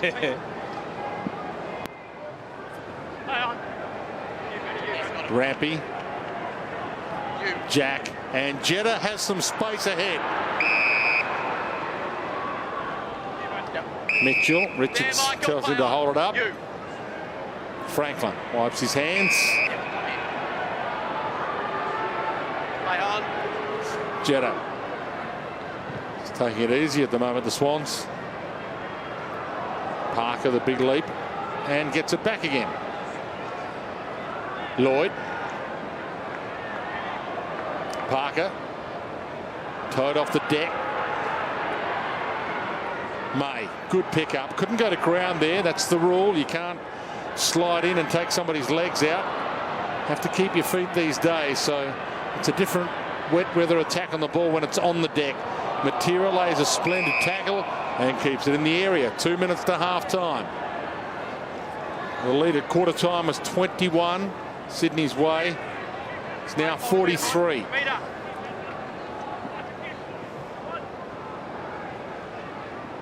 Mitchell. Hanbury caught. Scatelli got it away, but McVeigh cut it off. And Cunningham squeezes it downfield. Kennedy. Franklin just caught him a little high. Lonergan, no free. Colin Jasny all the way back to the goalkeeper. Lynch, only player inside defensive 50. Boston. Used his body well on shore. Couldn't feed back and pick it up. But even that option there, I mean, when you've got that much time, players have got to work harder so that there is an easy target to hit rather than having to kick to a 50-50. What you'd like is where Boston led to is fine, but you'd love the second midfielder to push in behind so you can actually hit a short on a 45 into a more dangerous part of the ground. Grundy. Rampy to Kennedy. That's a great kick straight up the corridor. Opens up options now. Ignores Franklin, goes longer. Rowan, good hands. Slippery ball. And he can line up. How good has Rampy become now? Is that one of those key ball winners now? Malcheski out of the lineup and come into the Gold Coast Suns. Rampy's had to step up in that sort of role. Give him the ball, him and McVeigh across half back. And his kick to Kennedy in the middle of the ground set up this play going forward. Gary Rowan will be hoping to find a bit of form as well, averaging less than 10 possessions a game the past 3 weeks. Gets his chance tonight, and he doesn't make the most of this opportunity.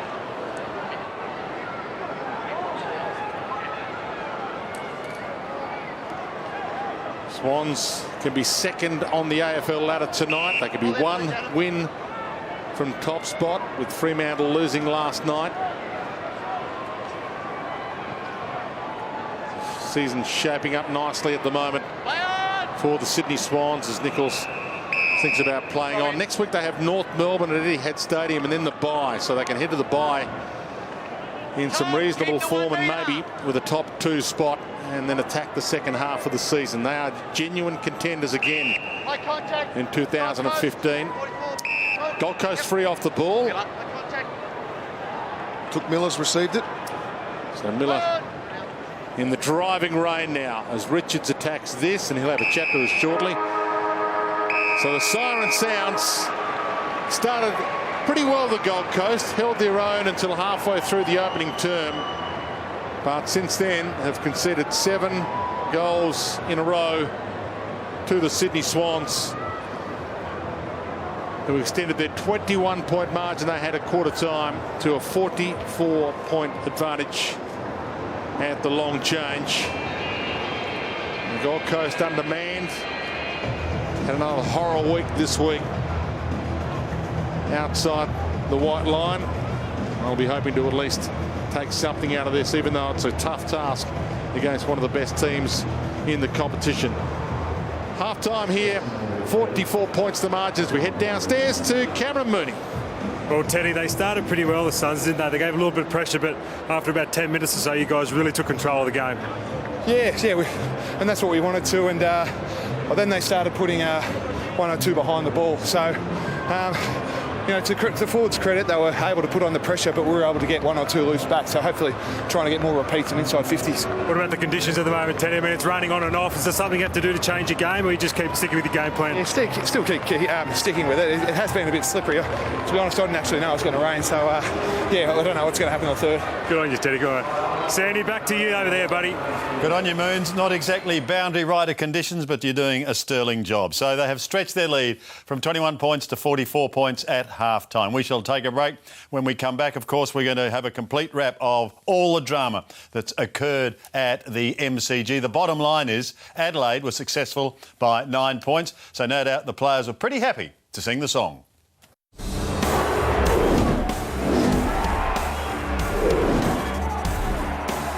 Sydney Swans in total control at Metricon Stadium. In fact, in the first quarter, Hanbury and McVeigh each had 17 disposals. No player has done that in the last 3 years. So they've been busy boys in that first term, and they've stretched the lead from 21 to 44 points at half-time. Plenty of drama, plenty of action at the MCG.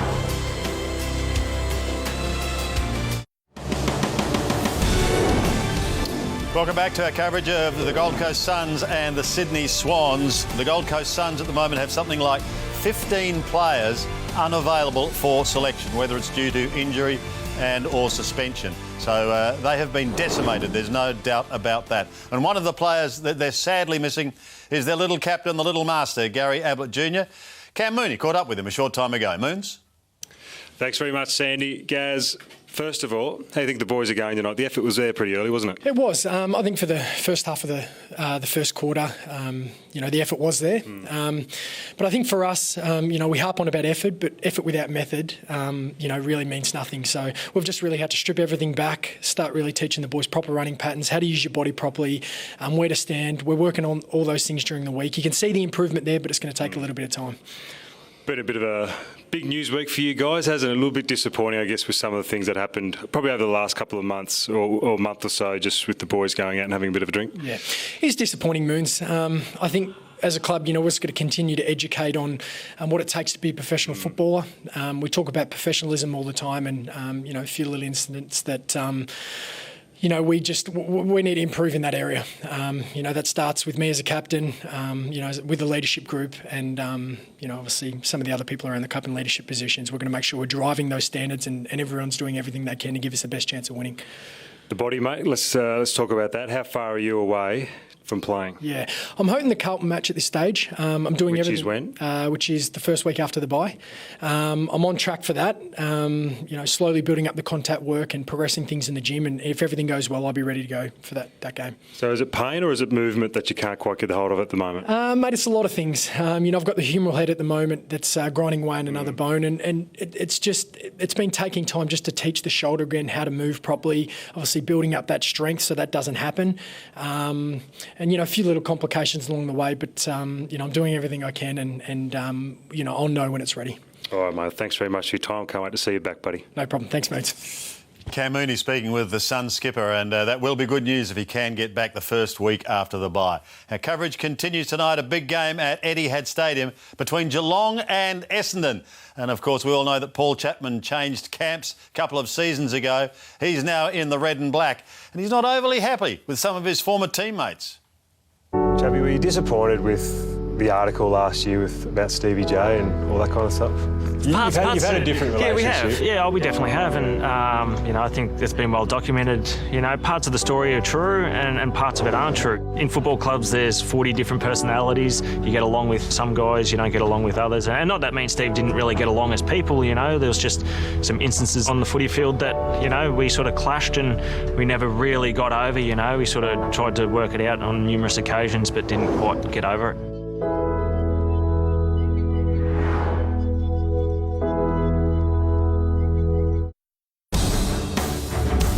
Second half coming away shortly at Metricon Stadium. In the meantime, don't forget Geelong and Essendon later tonight. I can tell you that Chappie, who we just heard from, Paul Chapman, is the sub for Essendon. And a late change by Geelong. Reece Stanley is out of the original lineup. And Michael Luxford gets an opportunity. He comes into the side. So one important change. No Reece Stanley for the Cats. OK, let's head back to Metricon. Second half about to get underway. The margin currently stands at 44 points. Bring us the second half. Dwayno, see what you can do. Thanks, Sandy. Yeah, looking forward to getting this one back underway to see what the Swans can deliver. They have been fantastic in the first half. They're one of the best teams in the competition with some of the big stars of the competition. It's amazing how much a difference 12 months can make. Last time they were here, round 12 last year, both teams were equal on the ladder. Both teams had 7 wins for the season when they met here round 12 last year. It was 3rd versus 5th. Well, Sydney could be 2nd tonight, and the Gold Coast, depending on the margin, could be 18th. They'll certainly be 17th or 18th, something in that area, as Jack takes off to start this second half. They get the clearance. Heads wide and Lynch. They've stuck with that in this the start of this second half, Dwayne. Lynch playing back, so you've got 2 metre Peter. He's the tall one down the forward end for the Gold Coast Suns. Then they've gone small with Miller. They've got also Harbrow, Boston, and Matera's the other one there as well. So 2 metre Peter, he's going to have to get the ball to deck as much as possible to give these smalls an opportunity. Hallahan, little fumble. Tries to get himself out of trouble. Rains knocks it away, but straight to Jetta. Winds his way through traffic. Smith, Jack, Rowan, and he just shorts it beautifully to Goods, who fumbles it to Jack. It is slippery out there. Rain's been falling. Lloyd wrapped up. Of course, John, we should clarify 2 metre Peter for those that may have just tuned in. He's the first game of Peter Wright. He's 2 metres tall. Making his debut for the Suns tonight. Nichols with the palm down. Lloyd caught. Hallahan. Well, that's the wrong kick. That's straight the last loose defender. You cannot do that. So Rampy drives it. Goods in a one-on-one with Shade. Well done. That's where Wright has to position himself now. Not try and get up the ground too high. His lead has to come as a minimum from the last player for Sydney, who's Rampy at the moment. Yeah, he's virtually on 2 men. Yeah, he's going to have to play that way, and that's his role for the second half, is to compete against 2 and just keep getting it down to the ground. Matera. Just got to keep looking for that little lead-up pass, because the long bomb just suits Sydney with extra numbers back. Move it on now. Play on. Yours, yeah. That's a good kick. That's opened things up. Got to switch it quick now. Use the corridor. Made it tough for May. Did okay though. Gathered, gave, Stanley, Lynch, beeline to Rains. Mike Pike. Been a good battle with Nichols. Yeah, it was a poor kick from Rains, because ultimately they'd created a one-on-one, even though it was a little risky and they didn't quite do it as smoothly as they'd like. It was an opportunity for Gold Coast gone begging. Dan Hanbury coming off a 24 possession first half. Good fist away last second by Keegan Brooksby. Lynch inboard with the handball. Oh. May, well, the 1-2 worked in the end. Back to Russell. He heads too wide for Nichols. Some of the foot skills really leaving a bit to be desired for the Suns. Other side, Jane. And that's it. You're seeing the difference between 17th on the AFL ladder up against the second best team in the comp. But it's not just 17th on the ladder, it's 17th under strength as well, as Jason Dunstall and Brad Johnson have been talking about throughout the course of this night, how many they've got out as Boston's wrapped up. And it's not just the number, it's also the quality of them. You know, we're talking about, you know, 10 or 12 of the best 15 players at the Gold Coast Suns are not available. We'll talk a little bit more about that later on. Stanley bangs it inside. Good attack from Boston. Maybe drove his head in, and that's the new rule. You don't get the high free. Lloyd out to Jetta. And will he kick it to space? He does. He launches it to space and lets Adam Goods have the run towards it. Well, the AFL's, I think, loosened this rule up a little this year. I think the umpire interpreted that kick came off the side of the boot. Yeah. He went a torpedo, bit off the side of the boot, so not deliberate. We're not seeing as many paid, though, are we? Maybe the players are getting a little smarter, yeah. Yeah, well, as they say, if you can fake sincerity, you've got it made. And you just got to fake that sincere accidental kick off the side of your boot. Turnover, Riscatelli. Now, got to hit a target. You, mate. Pokes it up. Richards and Grundy were both there and both get a touch. That's where your small forward line hurts you, because there was no one there to make a contest against Ted Richards. Shaw heads wide to Jack. It'll skim and go.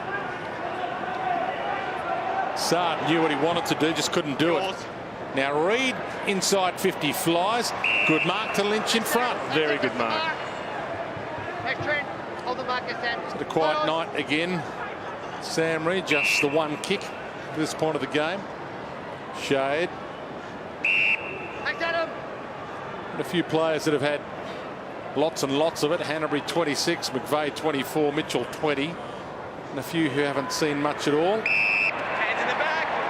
Hands in the back. Free kick. Nichols ball.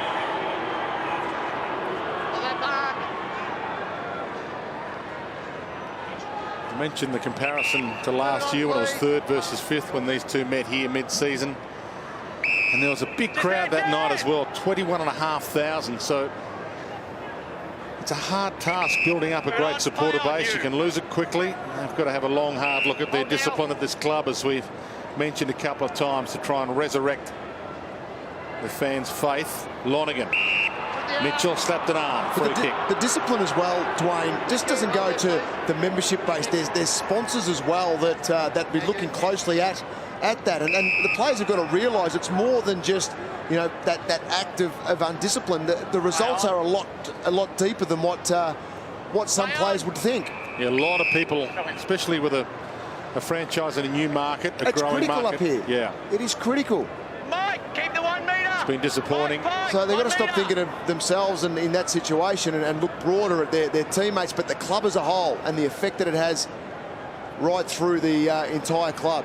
Yeah, and it hasn't just been teenagers. It's been, well, Charlie Dixon's 24 years of age. We'll leave that alone for a while. Rampy's on the run, heads toward Jack, and he's been the man that's been told you've got to carry the Swans spirit, the Swans game plan forward, with some of the other greats departing as Franklin goes inboard with an absolute style, and Parker takes the mark. How good is that? That is just so powerful. We've mentioned his power tonight, but last week it was back. This week again, he's getting up the field, getting back through, buddy, and using his teammates, bringing them right into it in the forward half of the ground. Feel for Adam Sard. He's chasing Kieran Jack everywhere. Then he had to double up and chase Buddy after that. Across the face from Parker.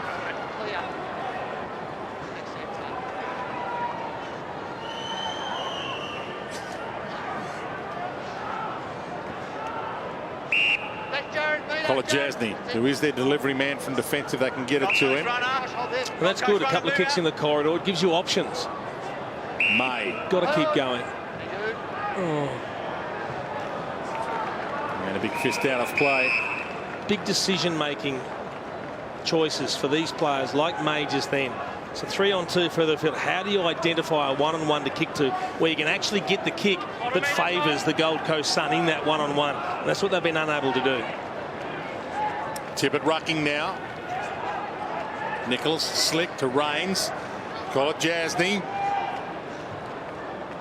And no one to go to long. Broughton. Shaw won't with him. Harbrow caught. Threw it away. Broughton under some pressure from Goods, who stalked him beautifully. To Shaw. To Hanbury. And now they peel. Franklin's short, ignored. Reed's in the square. Kennedy leads short. And he heads instead to Parker. Didn't get to him.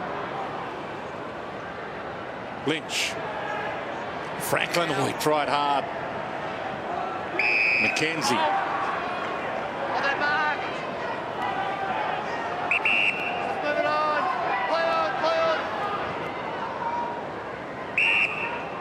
Lonergan. Sard. He wanted the 1-2. He kind of ends up with the 1-2 anyway. I tell you what, he's got a tank and he's got genuine leg speed. He works hard. He'll make the odd mistake, but he works hard. Kolodjasny's kick superb to Harbrow on the run. The next one's the worried Wayne. So Peter Wright in a 1-on-3. Peter Wright leads short in his direction. Couldn't quite get there. It was a good lead. It was a pretty good kick. It's just missed him, but they really opened up the Swans there. Stay out. Stay out. Move it on. Play on. Rampy to Shaw. It's you. Rowan sees it knocked away by Kolodjasny. We read in the paper today, didn't we, Jace, that Rocket was talking about maybe playing the game ugly, and we're seeing Lynch spending that time down in that back line. He's almost conceded that we're probably not going to score. We just don't want to see the big blowout, so he's thrown his best forward down there. And as we know, going forward, they're really going to struggle to score. Yeah, well, I'll tell you this, we're almost halfway through the third term. They haven't kicked a goal this quarter, Sydney. That's good damage control. What it is, it's their transition to, look, that attack before where Harborough just missed Peter Wright. Yeah. But what they did, they got into defensive positions very quickly to not allow Sydney to then run out with any effect. That's the second half that Rodney will be looking for. Better defensive transition after the ball's turned over in the forward half. About to have a shot here to Boston. Is he in range? Well, he had a big go at one in the second term to hit the post. And he gets a huge opportunity here. Andrew Boston, Broadbeach recruit, goes to the top of the square, disciplined kick. Not quite the mark that Brooksby fights on. Through Allahan's legs. Laidler, Lloyd, Grundy again the strength. Jetta wanted to peel to the open side. McVeigh. That's good pressure. That is really good pressure. I'm sure if McVeigh was trying to get that through the behinds there and actually handballed it out of play deliberately. It's not deliberate out of bounds if you're deliberately trying to handball it through for a behind. Technically. Umpire says ball. Free kick. Barnage paid. We've got the loose man. Parker. Nice skills, bouncing the ball. Slippery ball, gets it back. Reed's running hard. Hanbury sees it, puts it in his wheelhouse. Couldn't quite pull it in. Had the chance to jump or use his body, and he didn't really do either. No, he's complaining of a hold there to the umpire. Jono, yes. given the fact Sydney have had 100 more possessions, a lot more inside 50s, you've got to give a big tick to Shade and Brooksby for the work they've done down back, given Reed's had 4 possessions, 1 kick, Tippett 4 possessions, 3 kick. I know he's got 2 goals, but they haven't had a lot of possession, and I reckon those 2 young key defenders have done very well. Yeah, well, they have. The only goals they've kicked in succession have been after free kicks through. Good's got a ripping goal from the stoppage. But they've been able to get some free kicks through the midfielders. Not so much the talls really haven't had an impact apart from Buddy, who's getting up and using that power coming back through. It's the longest period the Swans have gone without a goal. So they have done that for the scoreboard. Just to reconfirm the point that Jason Dunstall was making. Brought it back to a bit of a slog. And as you mentioned, Rodney saying they'd play ugly today. Not a great thing for the coach to say promotion-wise. I'm sure the marketing department wouldn't have really enjoyed him saying we're going to make it an ugly game, but sometimes honesty is not necessarily the best policy. Allahan wide. Boston. Dragged down. Grundy wraps him up.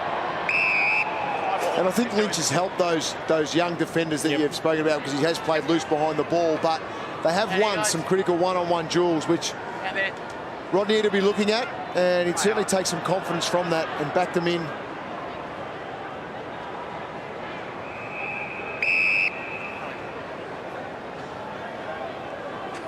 All right, well, we've spoken a lot about the players that are missing for the Gold Coast Suns. We reckon 11 of their best 15 players just look at those names. So that would be the equivalent. Imagine if you took those players on the right-hand side of that graphic out of the Sydney lineup.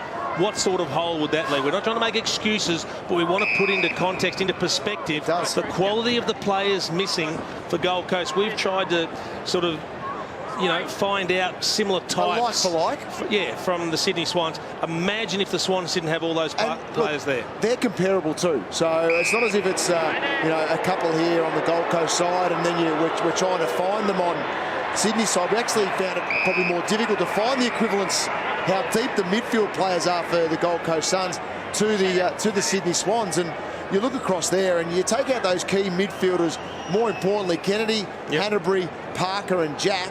Maybe Mitchell a little bit tonight because he's up to 23 disposals. All of a sudden, their depth will be tested big time. You take 2/3 of the best players out of any team's lineup. It has to hurt. Of course. And that's what the Gold Coast Suns are facing. And then they've got peripheral problems on top of that. Yeah, a couple of those players that were out on that list are due to those peripheral problems, not injury. Kennedy long, And Tippett stayed down this time. Lynch drops the mark, and Tippett wins that battle. Got his third. Well, we just spoke about Kurt Tippett and the job that Brooksby's doing. So what he is doing, Kurt Tippett, is making the most of the opportunities. He's only had the 5 possessions, 4 kicks for 3 goals. So he's going pretty well, given he hasn't seen a lot of it. It's just efficiency tonight from Kurt Tippett. You're right. He's just making the most of the opportunities that come his way. He's in a good battle at the moment, but he finishes with 4 or 5. It's a good night.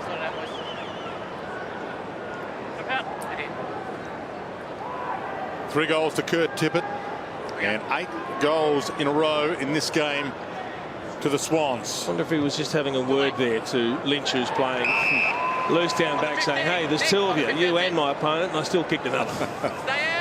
Lemons hands it off. Collar Jasny kicked one earlier in the game. Can't drive this through for a quick reply.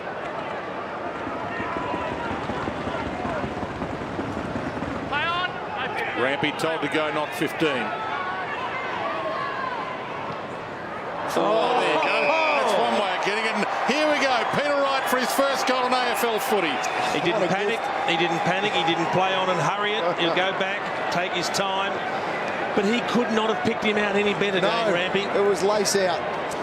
So when we replay this for eternity, his first ever goal, we won't show how he got it. We'll just show him putting it through. Just wait till he kicks it.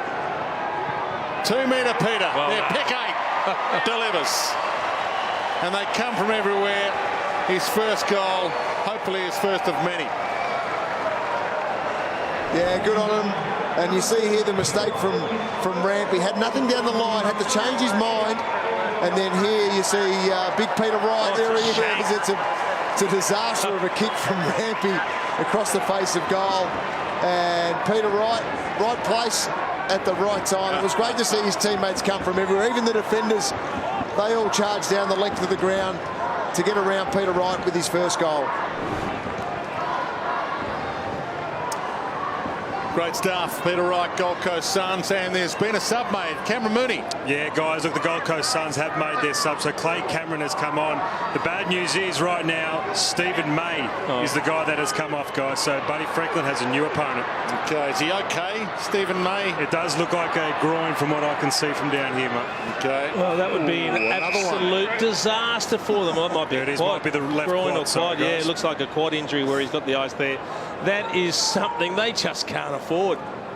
There's no Rory Thompson. We know he's one of their 2 prime key defenders. You take Day out of it now, and they are very light on. Jack inboard, Hanbury bangs it clear, but it might be coming back. Call it Jasny, little juggler. Well, Jace, Clay Cameron right now is lining up on Buddy Franklin. He's 191 centimetres, 86 kilos. Peter Wright goes for it. Laidler, well, he might get a free here. He will. Wright gets a chance to kick 2 in a row. Delayed whistle, wasn't it? Yeah.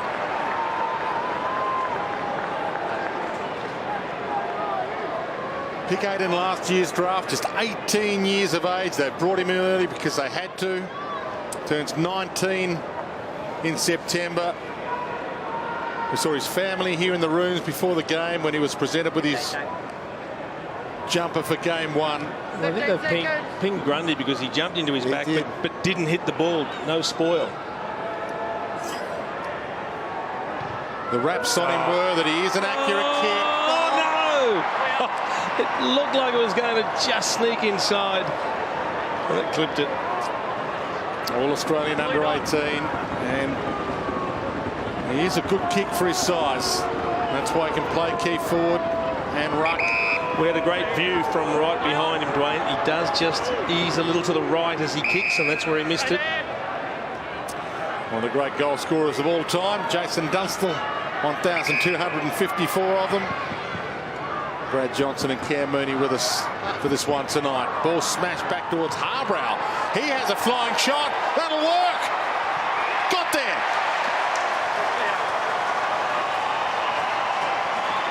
Well, this is absolutely brilliant from a Gold Coast Suns perspective. because they are now winning the quarter, and that would be a feather in their cap. John Longmire, I suspect, would be less than pleased with what's happening because he wants to see a percentage booster, but it's been a good fight by the Suns, Jono. Yeah, it has. And look, even in that second quarter, Jace, they missed 4 in a row in terms of some snaps around the corner, Gold Coast. There's the reaction. That's a little bit more than frustration, I would have thought. There's a little bit of anger in that from John Longmire, as there should be as well, because, as you've said, they're winning the quarter now, the Gold Coast Suns. They're chipping away at this lead from Sydney. Their confidence is building a little bit as well. Play on. Kennedy dumped, and they'll get the clearance again. Hallahan. Harbrow a one-on-one. Did hold Smith for a second. Rampy shoves it towards the boundary. They've got some momentum. First time in the game, Dwayne, where they've actually in front in disposal. Their kicks, their efficiencies are a lot better. Contested ball, they're well up in this quarter as well. Clearances have evened out. So that's why the Gold Coast have been able to kick a couple of goals and look more likely throughout this quarter. Did we see a little vehemence there on the part of John Longmire? Or was it even worse than that? Downright anger. Anger. He was furious. Well, he'd want some percentage as well. He would never admit that, but this is a big opportunity.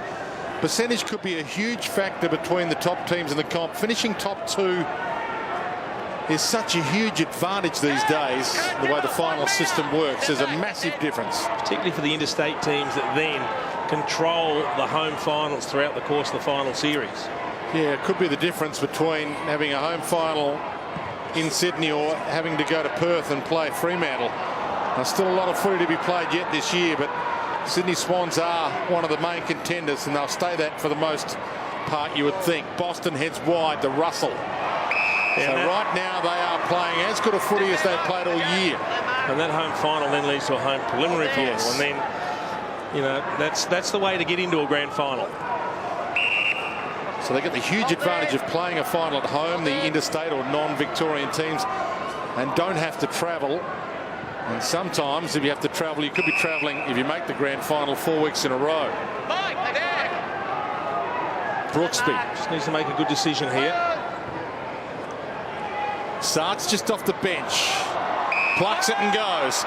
Feeds it nicely. Matera, unselfish, goes inside. McKenzie, unselfish as well. Went towards Miller, could have gone by home. Rampy, Shaw. And the game itself has lifted in tempo and its watchability. Adam Good slung to the booze, and they'll enjoy that, the fans. Really good tackle, took Miller. That's what's been better, though. Once again, they were out there in Sydney, but Gold Coast able to set up on that defensive transition, get their players in the right spot, cause the turnover, the ineffective disposal. A horrendous. But that's what hurts on the way back. That's missed all his teammates by the best part of 25 metres. Hanbury inside, and they can punish you on turnovers. Kennedy was a good tackle. Jack, Shaw, dumped after. Lloyd. Free kick in the centre to Gold Coast. It's against Buddy Franklin. I think on the lead, he's just Cameron just put him down as well. Not much in it. Buddy went to deck trying to get it reversed again. I love that from Clay Cameron. He's not going to be bullied by one of the biggest names in the competition. Just his second game this year, Clay Cameron, his 11th game overall. He didn't push it too far, Dwayne. He went close, but the umpire looked after him, and I just like that attitude from him. He's got a big job here in the second half. Riscatelli says, let's hold it up, boys. And Franklin will try and dominate him physically, dominate him mentally, and dominate him on the scoreboard. Richards bounced off his chest. Good contest from right. And the other thing I reckon you probably want to do, let's have a look at the bump here.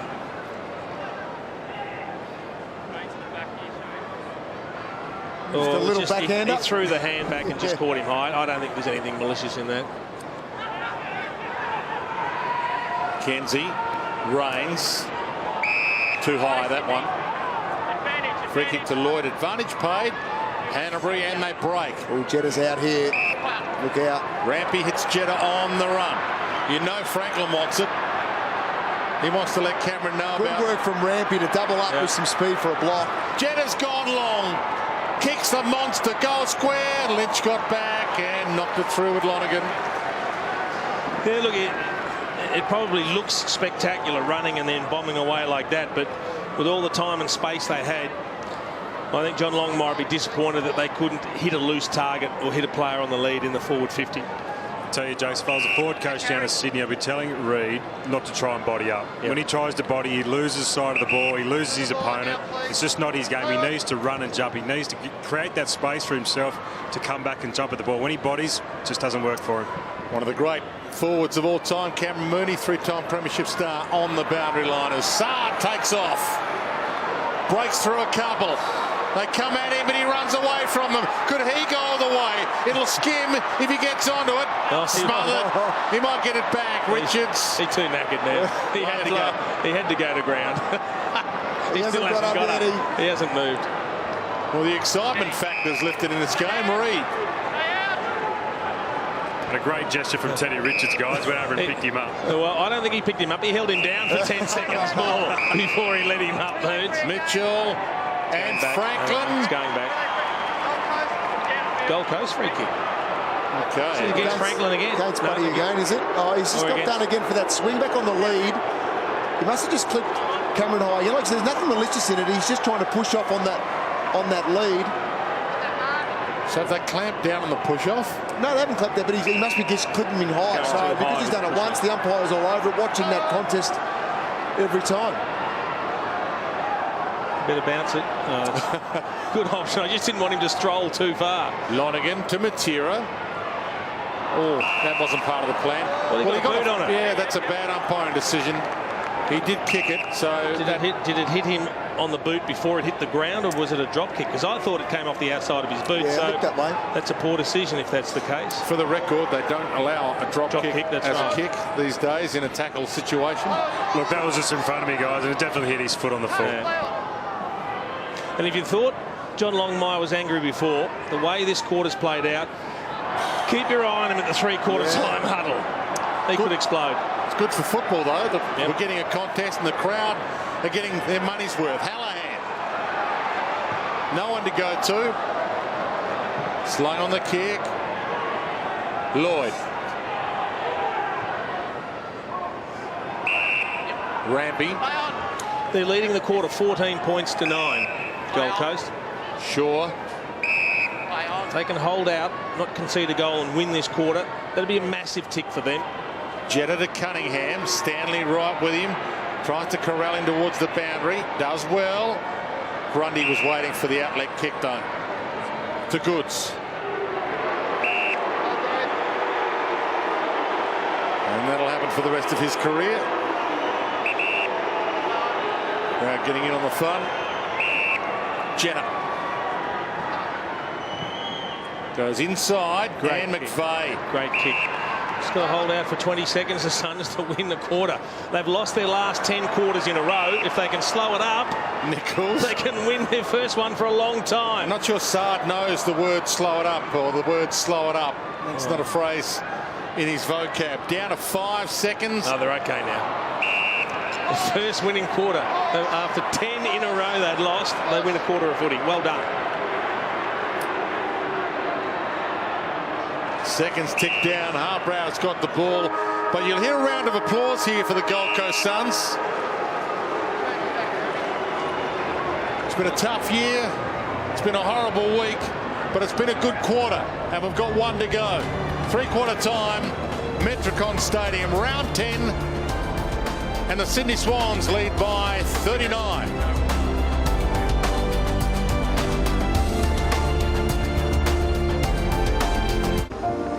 Still plenty of football to come tonight. Essendon v Geelong. Paul Chapman against his old mates and a few that he doesn't like so much. The Cats Premiership star. Check your local guides, and if you get a chance, keep an eye on that one. Keep an eye on this one for another quarter. Three-quarter time here, and the Gold Coast won the third term. It's a 39-point margin as we head back down to one of Paul Chapman's old teammates, Cam Mooney.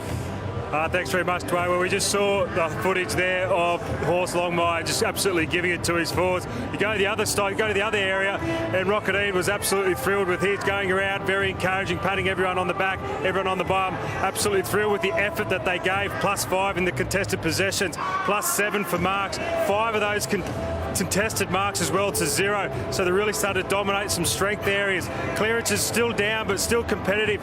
Inside 50s up by 2, so they're really controlling the ball in that quarter. That's the effort they want to see. That's the effort we saw in the first 10 minutes. That's the effort we saw in that quarter. Let's see if we can get another quarter from them.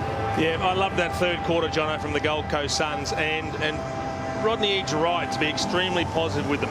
We spoke at length about the missing personnel. That third quarter had nothing to do with personnel.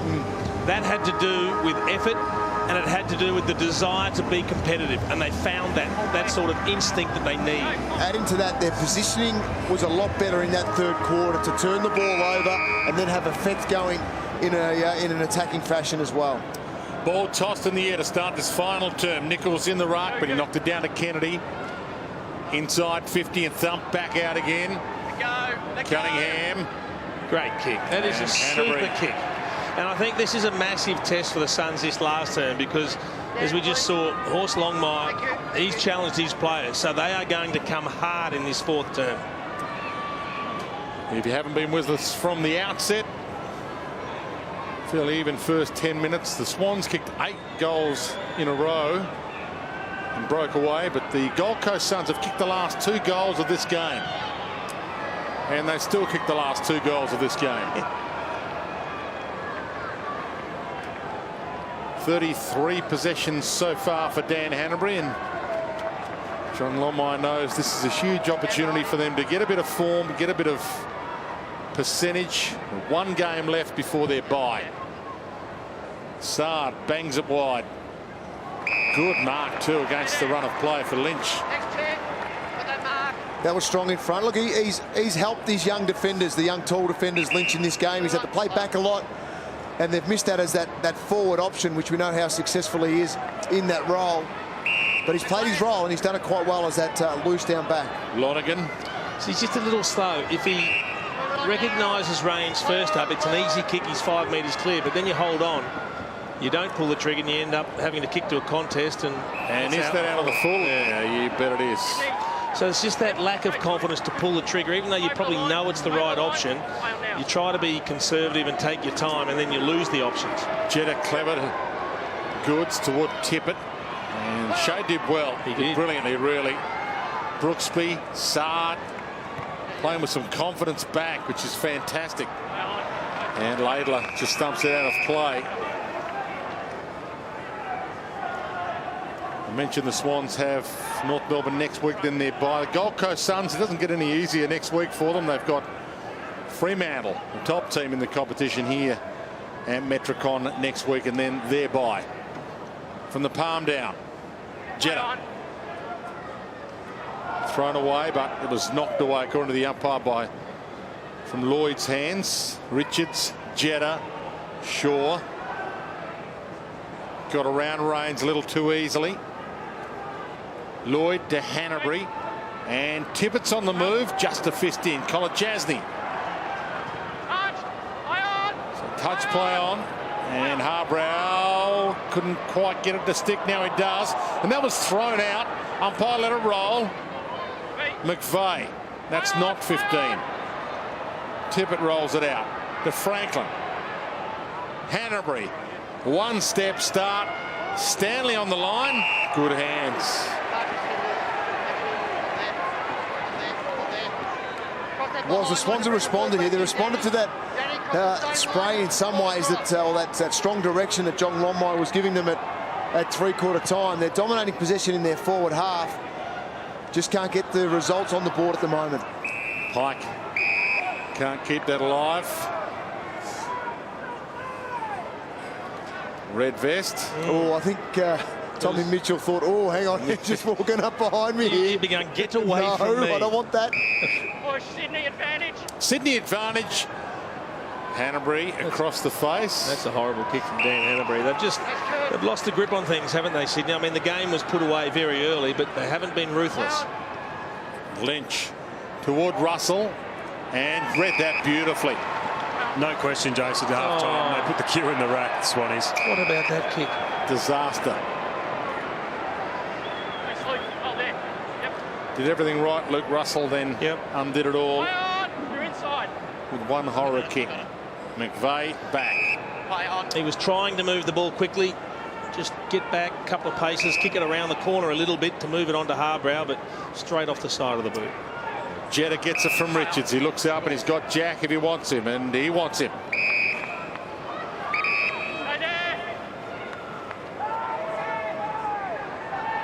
But at this pace, it won't be a smashing. That's the good news for the Gold Coast as Jetta shorts to half forward. Lloyd got an arm slap free just beyond his range. Still yet to avoid their lowest ever score against the Swans Gold Coast. They'll need to get another goal to stop that from happening. And they get a chance to move it forward here. Took Miller. Wide. And getting there Grundy with ease in the end. Just positions himself well, doesn't he, Heath Grundy? He's done it for so long. He reads the game well. Gold Coast lowest ever score against Sydney is 4 goals 12. Right now they're on 4 goals 8. Only met 4 times previous to this, and the Swans have won all 4. This is a good defensive structure. The fact that they held him up for that long, and McVeigh uses the ball particularly well, he had nothing to go to. Grundy ramping.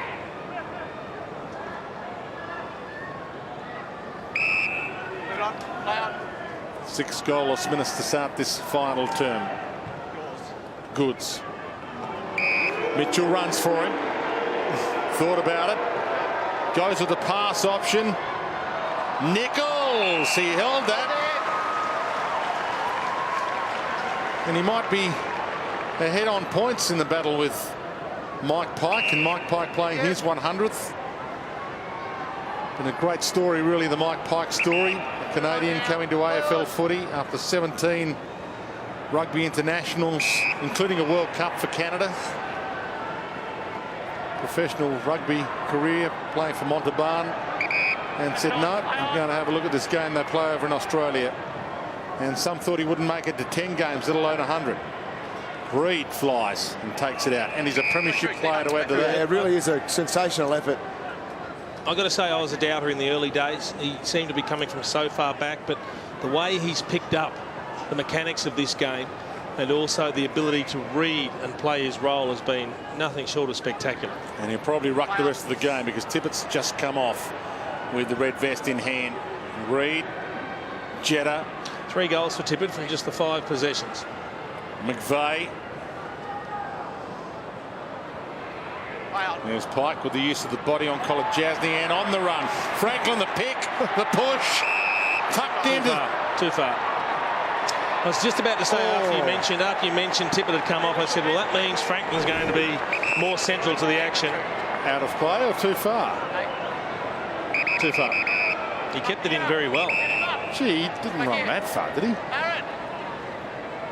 Well, I counted 16 or 17, and at his height and the length of his legs, they're 1.5 metres minimum each. So he's run about 25 metres minimum, Dwayne. Have some love for you got to take full control of it first before you start. Yeah, he fumbled it. No, he had full control. Then he got near the boundary line, so he bobbled it a little bit. Twirling it on his fingers. Yeah. The steps started all over again. It's not just about the theatre, Dwayne. Yes, it is. Here we go. He's got control. Yeah, he fended one bloke off first, so you got to say he had control. He had it tucked under the arm. There should be like a time limit. He ran the 20 metres that quick. Surely he didn't have it long enough. Little knockout. McVeigh drops it. Lloyd goes back. Shaw. Now he's got a couple of options in the middle. Smith's been waiting for this. He gets hunted down by Miller. Smith's got Jetta if he wants him. Jetta goes inboard, hoping for Rowan. Through hands. Parker. Shade. Turnover. Saad dragged down front on. Good tackle. Took him on. Yeah, took him on. Yep. Tried to just brush him off with a front on fin. Really good tackle. And that's, of course, Robinson, the sub, who's just come on. And Adam Goods to line up from 48. It'll test him, the kick. And he goes to Franklin. As you will, that's a great kick from Goods. One step, pulled the trigger at the right time. The Buddy running into the space. Robinson, I like the way he moves, Robinson. He uses the ball well. Last week he was very, very good. Good to see Brandon Matera aware. He came in very quickly to stop him running out, but he's going to kick it around the corner, Franklin. He's got 2 goals too. I think these 2 goals in the opening term. It's bending. How about that? Just a lazy 3. It took 2 and a bit quarters to get his 3rd goal because he kicked 2 early on in the game. He kicked the first 2 goals for the Swans in the first quarter. They've done a really good job. So look at the space on that side of the ground. And then you've got too many lazy Suns players here. No one going over to block off the space. Yeah, you can see the lead that he was going to make, and that's where Cameron needs to just be a little bit smarter, learn from that, get in front and block up that space first. There's the race for the Coleman medal. Josh Kennedy out in front with 37. Sorry, Moons. No, I was just going to say, you're right, John. He probably did need to do that, but seriously, you're right, Chase. His teammates left him hanging out to dry on that one. Stanley drives it long. Ball to the back. Right, couldn't quite get back onto it. Put the extra man back, Rampy. Grundy gave it to McVeigh. And Parker in the middle of 3, got a little nudge to the back. Play on advantage, Lloyd. Laidler kept it in front, to his detriment though. More fumbles. Stanley, Harbrow, McVeigh. And Rodney Eads got his wish. It's turned ugly. Yeah, but it kills you when you drop easy chest marks, doesn't it? I mean, that's just one of the most basic skills of the game. Still a chance to win the quarter and make it 2 quarters in a row. They've won the Gold Coast. 40 points the margin. It was 39 at 3/4 time. For a team that was gone early on in this match, I take my hat off to the way they fought hard in this one, Gold Coast Suns, and it hasn't turned into a massive blowout as yet. Still, they haven't beaten their worst ever score against Sydney. They're on 4-8 still. That's their 3/4 time score. They've got to beat 4-12. It was 44 points at halftime as well, remember. And it had 100 points written all over it. Boston bangs it. And it's a good mark, dropping back with the fly by Grundy. Richards.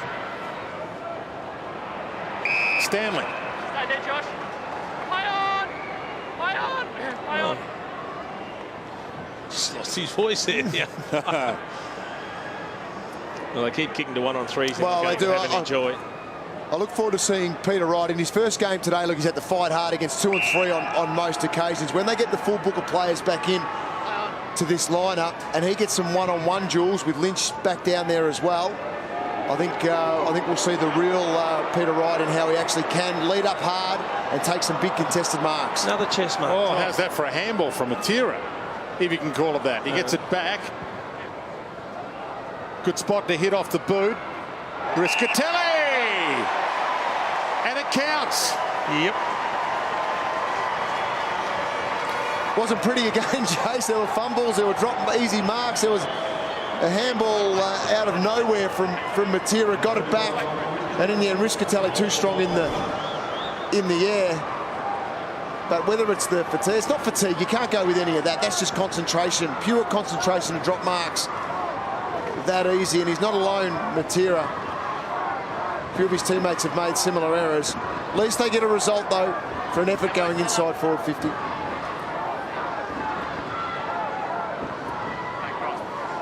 He's still not happy, John Longmire, and you can understand why. Because they were dead and buried early, the Suns, and they've shown more fight than the Swans in this second half. They've been terrific. And they might get another one here. Could be turn a row. Lemons.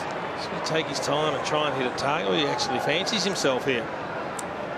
Just his second season. He looks Sean Lemons. He looks confident about the journey. He's going to kick it from virtually the edge of the centre square. Saw Franklin from just inside the square make the journey at this end. It's plenty on it, but it's inaccurate. Got the journey. Nice block.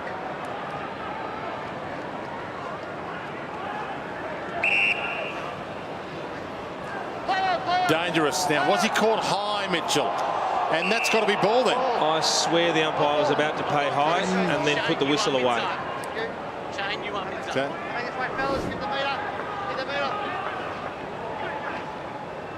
He was looking right at Took Miller, who was looking at the umpire too. They stared each other down. Scramble kick, Laidler. Turned back onto it, missed his target with the handball. Goods. Good attack. Backside, side on. They've been sloppy since half-time, Sydney. A lot of uncharacteristic mistakes. Lacked a bit of polish at key times. I can see why Boston's getting a game for the Gold Coast Suns. Reminds me of Rodney Eade in the 80s with that moustache. It's identical. Nice. There he is on cue for you, Jono. He's getting a game because he's a recent player. But the similarities, look at it there. It's thick and it's very good, Danny, let me tell you. Exactly like Rodney Eade. But there's Hanbury. What a game that he's played. Him and McVeigh, 37 apiece. Over 700 metres gained in this game, which is a PB for Hanbury. They've done well, the two keys for the Swans. So the top 5 possession getters on the ground are all Sydney, and then the best for the Suns is Kolajasny was 23. Riskatelli hit the last one a little too slick to Harbrow, and Jetta gets the Jets on. Brilliant kick outside of the boot to Rowan. Open forward line if they can get it in there. A roller. Good tackle on Robinson. Got the handball up. Hanbury inside. Little flick on. Superb. Mitchell. The flick on was from Rowan. Overcooked the kick. McKenzie. Well, he was under enough pressure. You're allowed to do that. There's been a little more lenient on that. I think the players now understand how they can use it these days. It's a nice banana pass, isn't it? Yeah. Lewis Cheddar. But again, going forward, didn't use the ball well, Sydney. The Mitchell kick just overshot all his forwards. Lynch could still win the quarter. The Gold Coast to make it 2 quarters in a row or a half of football against one of the best teams in the comp. Matera wanted to run and go. He had an open half of the oval in front of him. Broughton to Harbrow. McVeigh steals it back. Smith to Jetta to Rowan. And he likes to run too, but he has to get it first. It's another sloppy kick. Robinson. Through Hanbury, Laidler, Parker, and they have been fumbling. He's jumped on, saddled, ridden. Pick a free kick out of that. It was too high in the back, whatever you'd like. Well, his set shots haven't been great in this game, Parker. He's had a couple of them, missed them. So a chance here to redeem. Good smarts from Tom Lynch, because Franklin went around the back looking for the hand pass. He would have come inside him on the left, and Lynch was there to cut him off.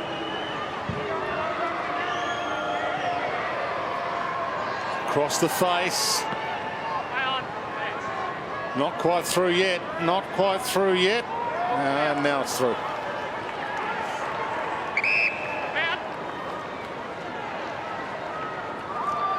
McKenzie. So they had 9 goals at half-time, Sydney. They kicked 1 goal in the 3rd quarter, and they've kicked 1 goal in the last quarter with under 7 minutes to play. Lemons just scrambles it wide. On the full, free kick, Rampy.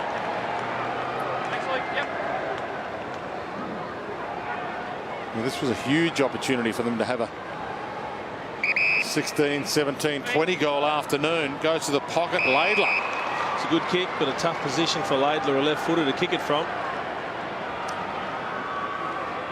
One of the most mysterious careers of all time, Jeremy Laidler. 2 games at the Cats, 24 games at the Blues. Oh, he's going to go right foot around the corner. Mick Malthouse simply didn't play him for a year. You don't see lefties do that too often, and that's why. That might work, though. Good spot to hit. Mitchell to Lloyd. Centering kick.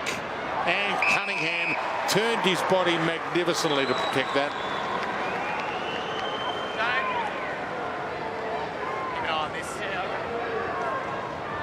Yeah, surprising in some ways with Laidler that he couldn't get a game there with the Blues. If he worked his way into this this elite lineup with the Sydney Swans, Well, he played 19 games in 2011 under Brett Ratton at the Blues, and looked likely, didn't he? And Mick Malthouse played him for just one game in 2013. But he's back in one of the best teams in the comp, and someone's got to kick him out. That's right, and that's the healthy thing at the moment where the Sydney Swans list is at, because watching their reserves pre-game here today, there's some players in there. Even Bird was one of those that's starting to sort of find a bit of footy in that. Some younger players as well. Towers played pretty well again, and some young players. So the competition for spots in the Sydney lineup is quite healthy, but it's healthy from numbers, say, 18 through to 22. Those last 4 spots are critical. You've got to play well every week to hold your spot in this lineup.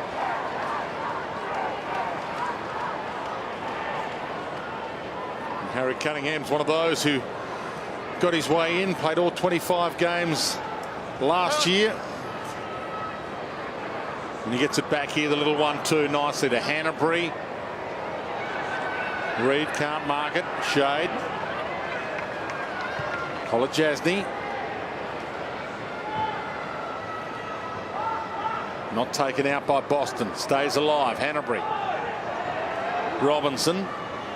Poor handball turnover. Miller to Boston. Matera runs for him. It's in front. Great kick. Great kick. Matera puts his hand up as if to say, I got this. Leave this one to me.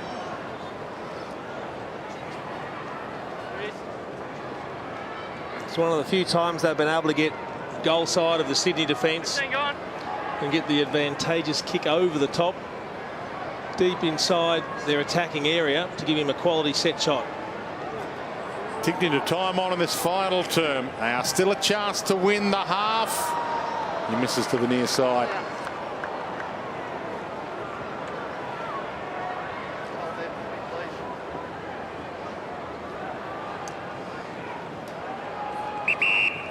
(40-86), 46-point margin. Rampy wobbles one outside 50, and it'll be a ball in. The margin at quarter time was 21. Margin at half time was 44. And then 39 at three-quarter time.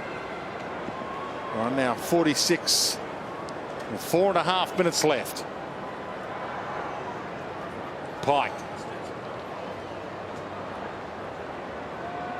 Good gang tackle. The rain has stopped for the time being.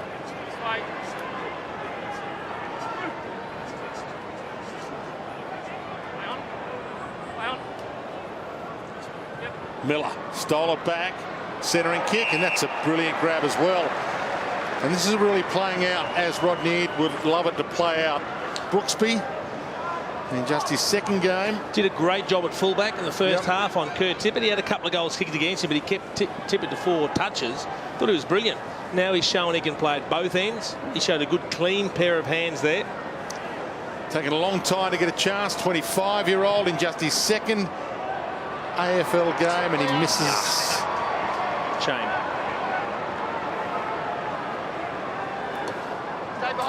Well, at least he's shown some signs well, he has, for the future. And that's the one positive of the long injury list that the Suns have. They've had to test a lot of other players that perhaps they thought weren't even ready yet. And already you'll get surprised by a few of them putting their hand up and showing that they are capable at this level already. Shade taken out. 3.5 minutes left. Both teams will be hoping to get through. No injuries. Both teams with just one game left before their bye.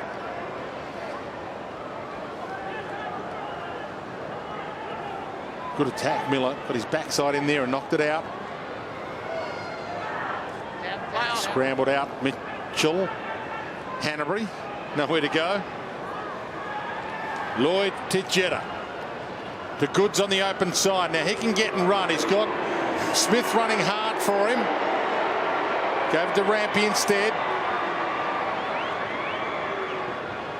Heads wide to Smith. Yeah, that's an ordinary kick too. Riscatelli content to see that out.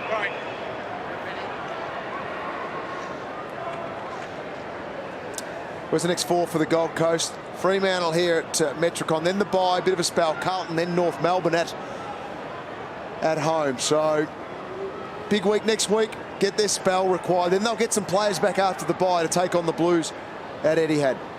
Yeah, that'll be a big battle down the bottom end of the ladder. Yours. And that'll be 4 points on offer that both teams are absolutely desperate to put next to their column. Tough year for the Blues as well. Tough year for the Gold Coast Suns in a tough market to crack. AFL, NRL, NBL have all attacked the Gold Coast, and it's been a tough market. This is the second try for the AFL, of course. Brisbane Bears here for a long while. Mitchell centering kick. Play on the call. Lynch could have taken possession, knocked it to shore. The Jetta got plenty on it. It's long. Goal square. Just unclear of Parker. Went off the deck behind. Keep going. What we got?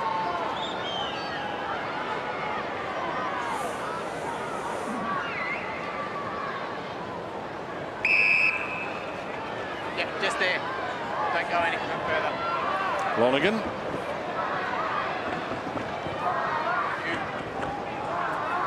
Brooksby under this with Lynch. Kennedy to Shaw, faked it nicely. To Kennedy again. And big fly from Sard. Couldn't quite complete the deal. Hacked clear. Brooksby. Waited for the right option. Jasny. He sat that a little on Miller. Free kick. Can they steal one here late? Now Shaw's hurt. That's a bad sign. Let's hope he can get up. Turned 34 this year. And a fantastic campaigner. And let's hope he's fine. Yeah, he came in to crunch Miller. He's going to come straight from the ground. Dangerous pass. Jasny mops it up. Yes. Kenzie. Lynch. It's 4 on 2. Swans have the 4 and one of the 4 mark at Rampy. So they've had this wrapped up for a while, the Sydney Swans. Second half hasn't unfolded as they would have hoped. No, they only scored 25 points in the second half, all up, the Sydney Swans. They are going to win the second half, but only just. 25 seconds left. Put the 4 points in the bank. And have a look at their style more than anything, perhaps. Play on.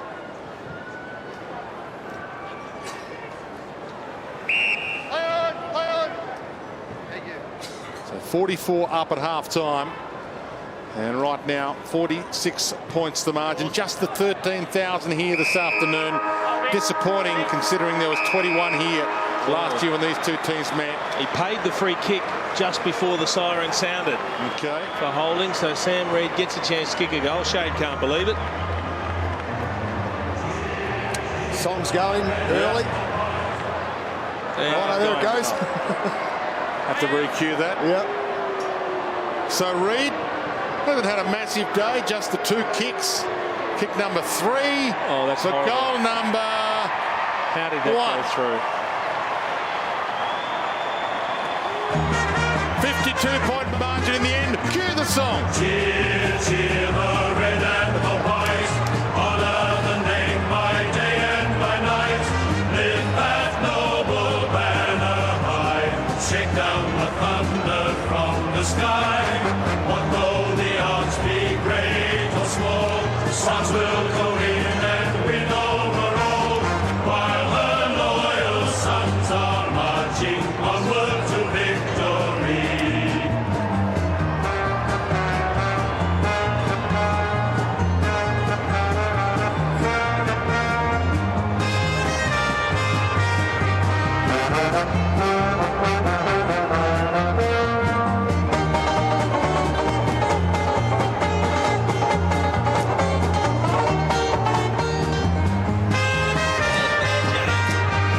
21 points the margin at quarter time, 44 at half time, 39 at three-quarter time, and 52 points the margin in the end. Cameron Mooney is downstairs. He's got one of the stars of the show. Thanks, Dwayne. Dan, it's amazing. It was very much a game of two halves for you guys, wasn't it? The first half in particular, it's probably where you won the game, obviously. Yeah, look, we thought we started really well in the first half, but to their credit, they really ramped up the intensity in that second half, beat us in contested ball and that sort of thing. And look, we were pretty disappointed with that second half. We didn't quite finish it off, but we'll try and look at it and get better. What was the message at three-quarter time? And obviously, you talked about the fumbles that was happening, and you're exhausted at the moment. It was just one of those games in the end, wasn't it? Yeah, a little bit of that, but a lot of it was effort and hardness in that third quarter for us. They were with them, so a bit disappointing. We pride ourselves in that, and look at that, and hopefully, look to get better next week. Get ready for next week. Got North, and then go into the bye. So you really set up that second half of the year for you guys. Yeah, we'll hopefully, train well this week and set ourselves up for a big contest against North. Obviously, they're a dangerous side at Etihad Stadium, so we've got to work cut out for us. Got the big ruckman just standing there. How proud of you, this man? Yeah, really proud, mate. Super effort to play 100 games for Pikey, and super competitor, and hopefully plays another 100. Good on you, Dad. Thanks, mate. Cheers, mate. He played well, Dan Hanbury, Dwayne. 42 possessions, although didn't use the ball as well as he normally does. Just a 39% kicking efficiency rate. Let's go back to Cam Mooney with Mr. 100. Yeah, thanks, Jace. Pikey made fantastic effort, 100 games. Did you ever think that you'd actually get to 100 games where you've come from? No, I definitely didn't. I thought one game would be enough, and thankfully I've had a bit of luck and been able to notch 100. But what does this club mean to you? They've given you that chance, and now here you are, a premiership player and a 100-game player, an AFL player. Yeah, everything. The support right from the board down has been incredible. We've got some great staff at the club, and I think it's a testament to them that they can turn someone like me into an AFL player. What about some of the young guys that you've got underneath you at the moment? Hanbury and McVeigh tonight just really dominated, didn't they? Yeah, they're impressive. They come and they do it every week, and that's what makes them really good players. I think Dan's taking his game to the next level this year. He's a fantastic player, turning into a leader of the club, and really impressed with him. Well, congratulations, mate. Good stuff. Well done. Thanks, Cam. Cheers. Yes, it's a great story, isn't it? Mike Pike notching up 100 games in a game that a few years ago he had absolutely no comprehension of. So well done to him. It was an interesting game, wasn't it? I would imagine that Rodney Eade, of the two coaches, would be more pleased with his side's performance than John Longmire. There you can see the score, but it was set up in the first half. It was all over at half-time. 13-15-93 to 5-11-41. Franklin and Tippett each 3, and it's only single scorers to the Suns. Koladashny was pretty good, I thought, for the Suns. Hanbury, McVeigh and Mitchell all saw a lot of the football. Had an interesting tweet come in from Kid Maximus, sent it to us and also to Andrew Gaze. There's a young Sun supporter there, and he appears to be watching Seinfeld. One can only imagine what he was thinking, perhaps. These pretzels are making me thirsty, or something of that nature. I hope you enjoyed the game. Let's have a look at the ladder. And, well, the interest as far as Carlton is concerned, we'll see that in a moment because I've got some news for you there. But as we saw, Fremantle suffering their first loss at the hands of Richmond means that their lead is now just one game, but Richmond move into the top 6. Sydney Swan just overtaking the West Coast Eagles for the moment.